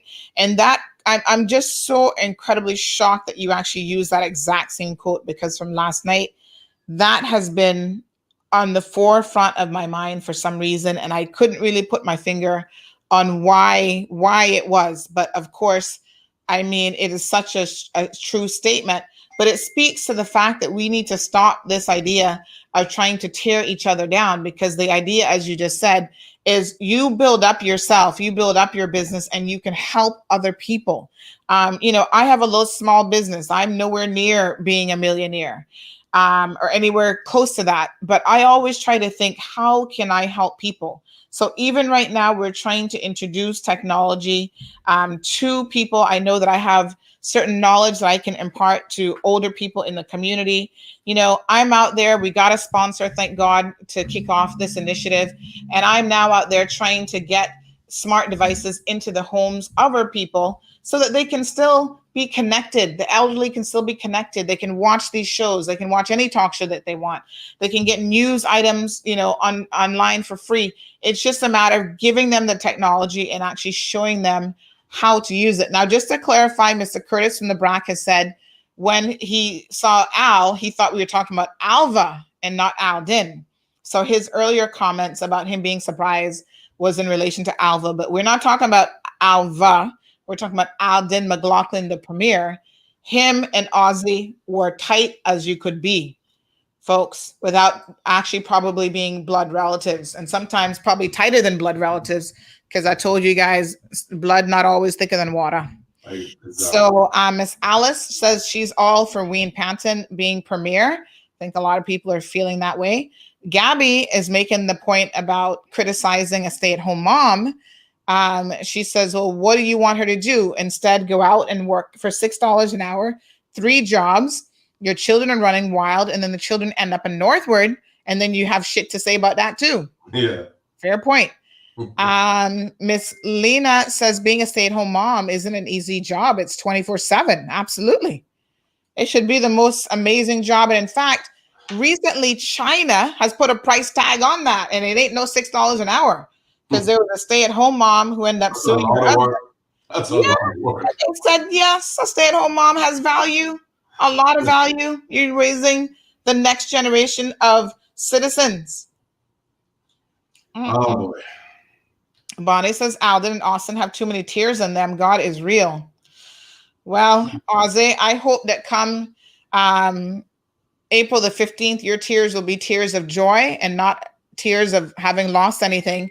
But, you know, these things are necessary. I must tell you, it is necessary for us to sometimes see people's true colors and to see how they will really treat us when the tire, you know, meets the mall road, because you will never view Alden the same again. No matter what kind of sweet words he come back and talks to you with, you will never view him the same again. And I dare say that when you are victorious on April the 14th, you're probably going to think twice about forming any kind of coalition government with the likes of him at the helms. Thank you, Miss Charlene. Would never do it. Thank you, Curtis. Curtis is saying he still loves the other Al, I think. Which Al you loving? Al? I guess. Yeah, okay. All right.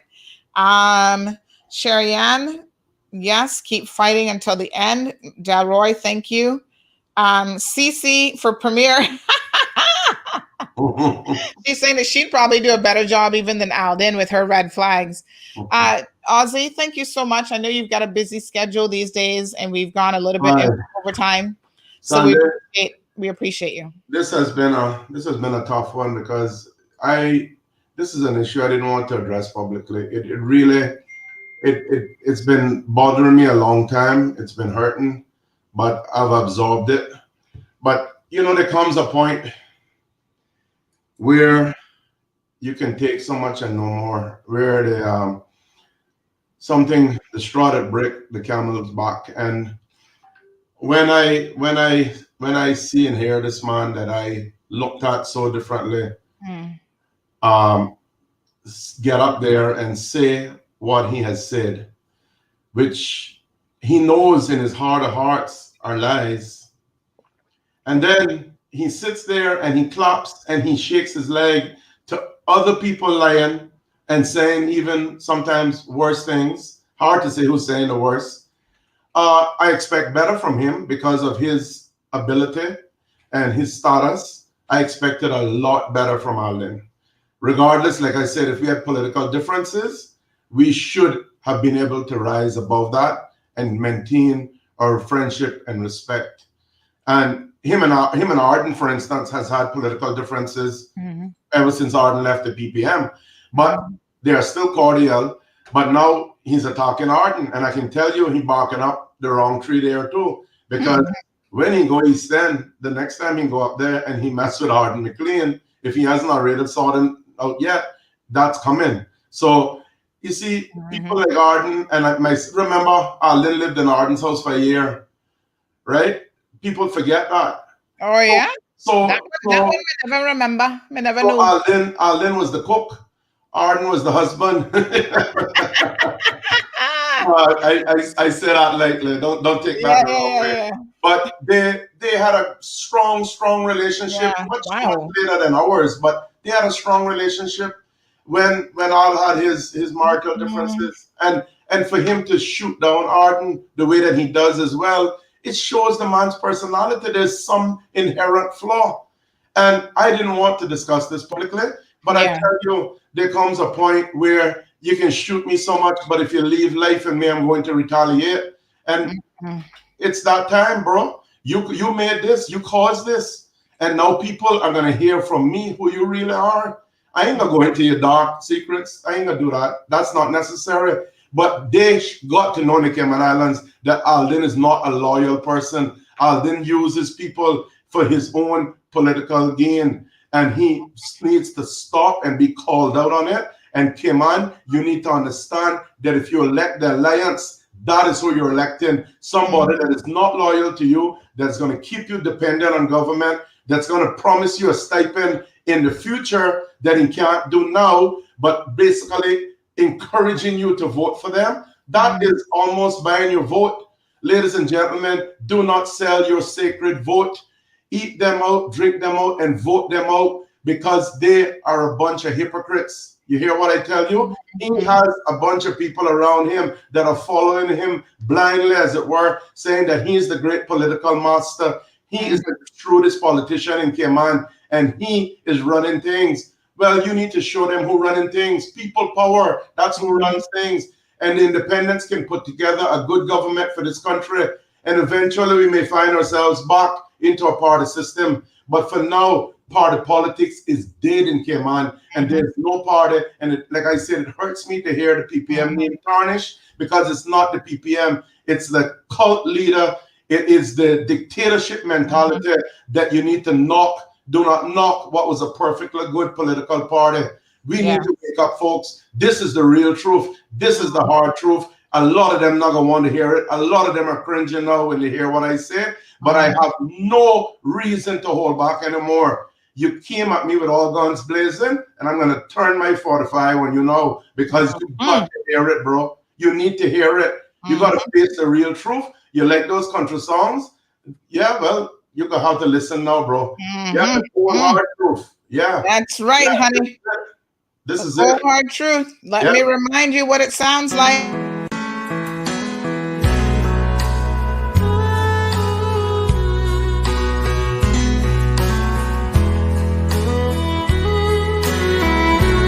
You don't know who I am, but I know all about you. I've come to talk to you tonight about the things I've seen you do. I've come to set the record straight. I've come to shine the light on you. Let me introduce myself. I am the cold, hard truth.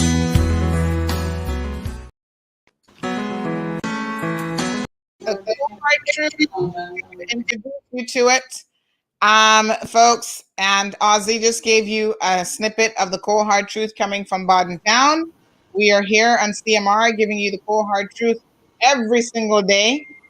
And some days are a little bit harder than others. Miss Debbie says you are on fire, Ozzy. Elizabeth is here for it. She says yes. Eunice says you are the best. Do what is in the best interest of the country.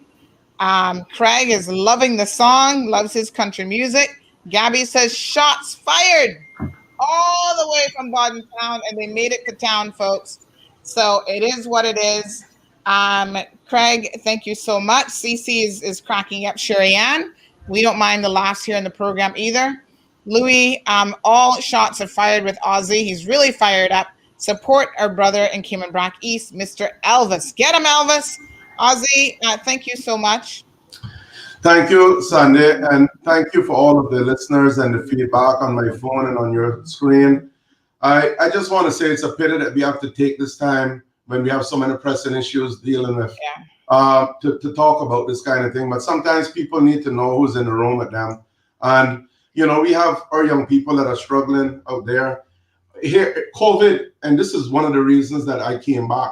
I thought that COVID has given us an opportunity to step back as Caymanians, look at where Cayman is going and fix it for people. And I really think that you cannot overemphasize Caymanians first. You have to keep pounding that and saying that this time around, because maybe if we say it enough, we'll believe it. We have to make it the first place and the best place for our people. We have an opportunity now to get our tourism sector right. We have an opportunity to cut down on work permits, to get our people trained up. Right now, our hotels should be being used to be a training ground because they're largely empty. We should be pouring out people now with tourism certifications and stuff like that they can work. We have a brilliant young people. We should be looking at at technology and seeing what we can do to not just be dependent on finance and tourism, but to allow technology to our young people to get involved. Cayman is small, but we could be a center of technology. We could be, our young people would gobble that up. I know they would. They're ready. I have a young man up to last night, and he was at my meeting, and I think he's somewhere along the autism spectrum. I'm not positive about that, and I hope you'll forgive me if I say that. But he has a brilliant mind on him, and those people tend to be like that. And he was there in the back of the meeting. I said, "What are you doing?" And he said, "Man, he had a PS3, one of these little remotes that you play the game from, right?" And he was there working out something for that to be able to use through his phone. No, Jesus, Sandra, not for the life. This boy is not trained.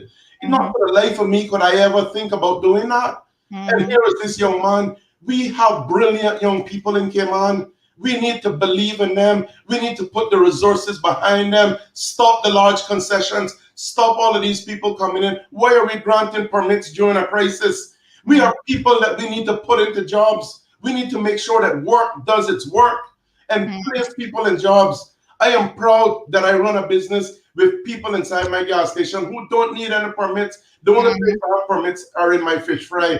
And there's reason for that, because the market doesn't have the volume of people that you need in that. And the day that I can have all Caymanians without immigration dealings, I will be the happiest soul on earth, because I'm the last one that want to deal with work permits. But ladies and gentlemen, we have to wake up in this country. We have to put our people first. We have to give them the best health care. It's only a few of us, for God's sakes. Why can't we make it the best place for our people and everybody else come on top of that? They will admire us. They will be happy that we have created a country for them to be safe in, for them to retire in. Come on, guys, we can do this. We have to do this. And the people in the government are not seeing this. They're too busy with the big deals, with the big projects. You know, yesterday, before the CPA, there was a project that went there, and I don't care if I'm taking tail of the school. It shouldn't be, because those things are supposed to be public knowledge. Belford is an area that was predominantly swampy before the development. So you have drainage problems in there. You have Cumber Avenue that has drainage issues. That was dammed in by the Anton Borden Road, so that water is trapped, and you forever have problems in Cumber. Now you have to pump that water out. In Belford, you have a similar situation where the Lookout development has created a damming situation for them, and the water settles. Now, government is considering at the moment granting a further license for a development for 427 lots behind Belford and the water. Now you tell me what hope the people in Belford who have invested in their homes, the government homes have been built there for Christ's sakes. We are going to destroy them for the sake of overdevelopment when the original lookout is still only 40% built out, 60% undeveloped. Wake up, man. We are developing for who?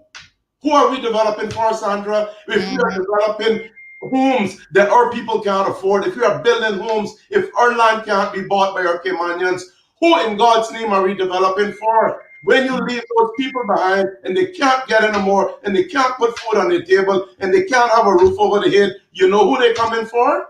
They're coming for the same for the houses that they couldn't buy. Okay, folks, I'm going to leave you with that today. I want to wish every one of you a happy Easter. Godspeed. Let's get through this. Let's get to the election on April 14th. Let vote them people out that do not have your interests at heart. Vote in independent candidates. My team in Bodden Town, Heather Bodden and Wayne Panton, Community Spirit. We have a lot of others that are feeling that way. Vote us in. We will, as I say in Bodden Town, vote 113 in BT and Savannah Newlands, and we will set you free. And do that through the island. Let's show them what the Turks and Caicos did a while ago and left one member of parliament. Maybe we'll leave 2 or 3. But tell you what, it's time for us to make changes in this country. It's time for us to put our people first and respect all of those who come here, love them the same way, but they cannot be in front of our people. That's my take. Amen, my brother. Ozzy, have a beautiful Easter. I'll be coming by the fish shop later on for my little fix for the weekend. Well, we don't have nothing until Saturday, babes. Until Saturday. Yeah, okay. We're closed tomorrow, Good Friday. We always close. We open on Saturday. We open on Monday. Okay. All right. Good. Thanks for the shout out. Thanks, Ozzy. I appreciate it. And folks, as our good friend there, Mr. Donovan, remind us, Ozzy actually pays his staff pension and health insurance, unlike the current minister who owes staff pension for umpteenth years. So, you know, let's speak the truth and shame the devil. They want to mudsling with the truth. Don't mudsling with lies. Thank you, Elizabeth. Thank you, Miss Charlene. Jonathan was left a little bit speechless. That's okay. Louis reminds us with a small footprint, go green, Cayman. Amen to that. Happy Easter to all of you. Chanel, Cayman first. Absolutely. CMR first too. I got you. Thank you, Louis, Charlene, Miss Elizabeth. Yes, Cayman first. Jessica says, have a blessed day, Mr. Ozzy, spoken like a true fellow. I don't know what that emoji con is supposed to be, but true fellow Caymanian, I'm sure. Yes, have a happy, holy weekend, everybody. We do have a bit of sad news this morning. I don't really want to give any names, but we have lost a member of the community, actually connected to Mr. Seymour, worked for him. So our condolences go out to her family this morning. And our condolences also go out to the family of Miss Ann Lawrence. She has also lost a family member this morning as well. So several losses, for people in our community, several deaths already for the day. So very, very sad indeed. Death is coming for us all. Trust me. It is what it is, unfortunately. That's why you got to live good. And people like Alden who going on with his ridiculousness. One day he'll regret how he treated Ozzy. He'll be sorry. And it will be up to Ozzy to decide whether or not he's going to forgive him and take him back. I find that honestly, when people have proven who they are, like I said this morning, I don't care if they're sister, brother, mama, daddy, whoever, love them from a distance. You can love someone. If they need your help, that's, you can help them. You don't need to have any animosity in your heart whatsoever towards these people. But do not for 1 minute let them use you again. Know the devil that you're in bed with. Know people that are in your inner circle. It is what it is. People disappoint us. So yes, Christine, we are extending our condolences to those families this morning who are now going into the weekend, the Easter weekend, mourning a loss of a loved one. Folks, have a beautiful day. We'll be here in the morning, although I know it is Easter. It's Good Friday. All businesses are closed. We have a slew of announcements in terms of closures. I think I might just do like a little audio thing about all of the departments and whatever that are closed for the holidays. There's a couple of camps that have been canceled and so on.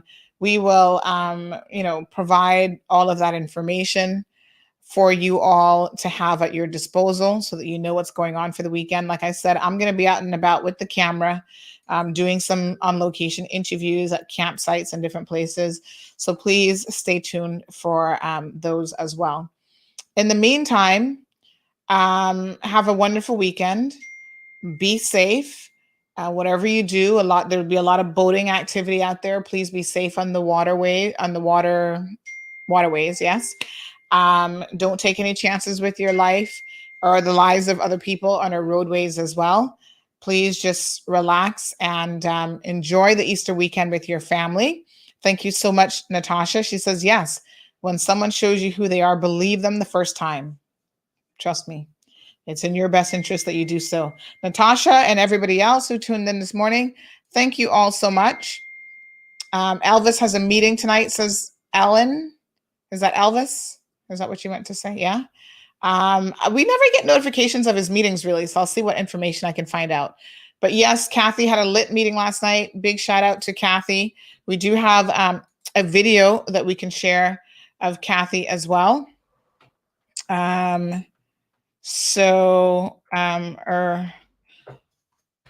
best wishes to the deserving candidates who are actually out there working quite hard to bring you the messages and the discussions that you want to hear. They don't have any time for the mudslinging because they're too busy going about the people's business. And let me see if I can bring up Kathy's video so that we can end that here. So yes, I'm going to load it up so that you can see it. And I think that's all I've got for you guys. So do enjoy and be safe this holiday weekend. So shout out to Alaric. Alaric, you got things going on, my friend. Lots of the independent candidates are really bringing their A game. All right, good people. I'll see you tomorrow morning, God's willing.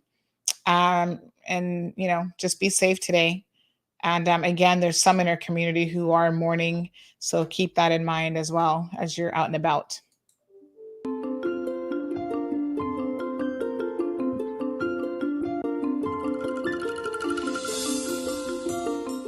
I need a leader who will protect my future.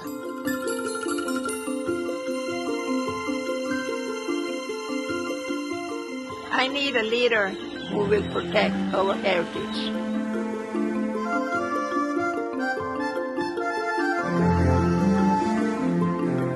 I need a leader who will fight for all Caymanians.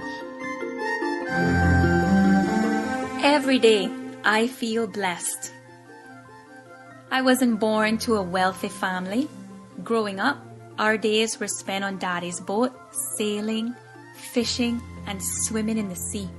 We weren't millionaires, but there was plenty of love. And my parents always told me I could be anything I wanted. My name is Catherine Ebanks Wilkes. I am a mother, a wife, a daughter, and a friend. I am a Christian.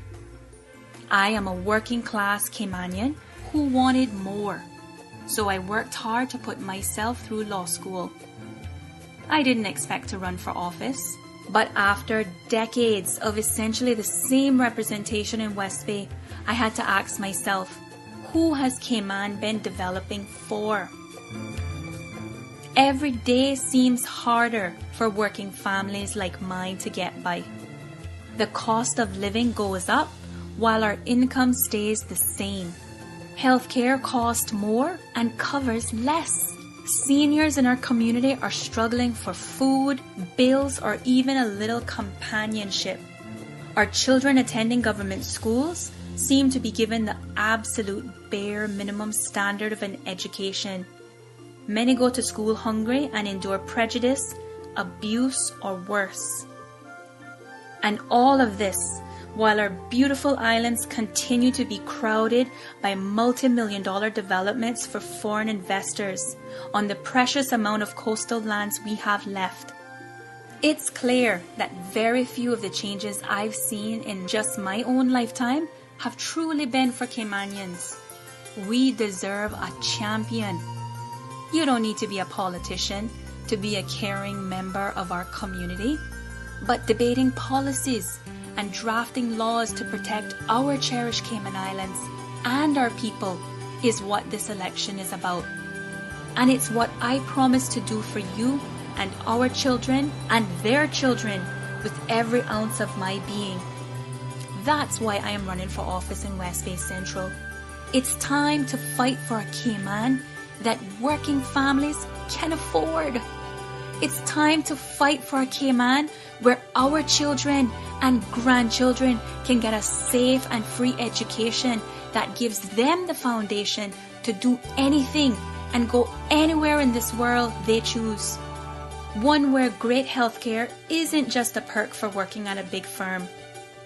A Cayman where our kids can afford some land and swim in waters free from plastic waste, teeming with vibrant corals and fish. A Cayman where they can be proud of who they are and where they come from. It doesn't take 50 years to do this. It takes political courage. It's time for change. I've been fighting with you. Now let me fight for you. West Bay Central, vote for me, Catherine Ebanks Wilkes, on April 14th.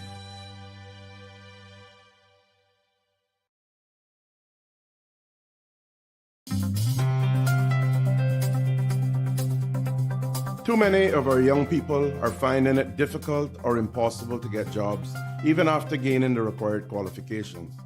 Yet, every day, we are importing more and more persons on work permits. There is something fundamentally wrong with this picture, especially since, in most cases, it is not specialist, high-experience jobs being advertised, but graduate entry-level positions that our young people are not being hired for. The creation of work to match skills with jobs is definitely a step in the right direction, but it is not enough. I think more employers need to view Caymanians as an asset to their organization and an important resource. We should be considered partners, equals working side by side for the benefit of not only the business, but the Cayman Islands as a whole. The general stereotype of Caymanians being lazy is an offensive one, but at the same time, we know that there's a small group of our people who are looking to reap the rewards without putting in the work. They will have to pull up their bootstraps and do their part because businesses need reliable and hard-working people who give an honest day's work for decent wages.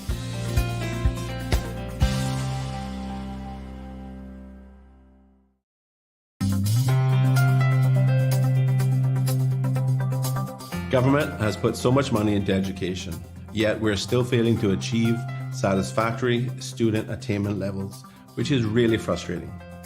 We all know that education is the key to greater opportunity and success for Caymanians in the workforce and life in general.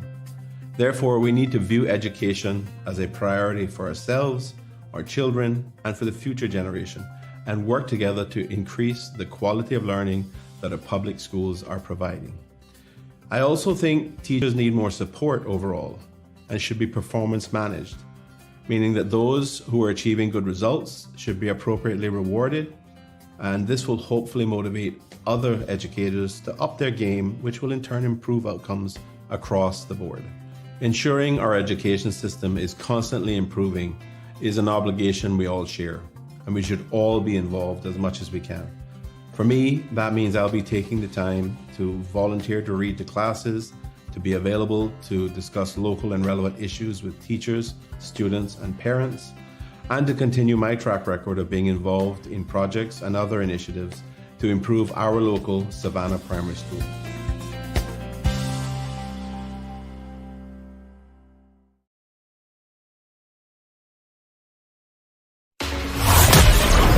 Thank you for tuning in to another edition of The Cold Hard Truth. Make sure to check Facebook for showtimes and more information and the latest news at CaymanMarlRoad.com. Subscribe to our IG and Facebook pages to get the latest happenings.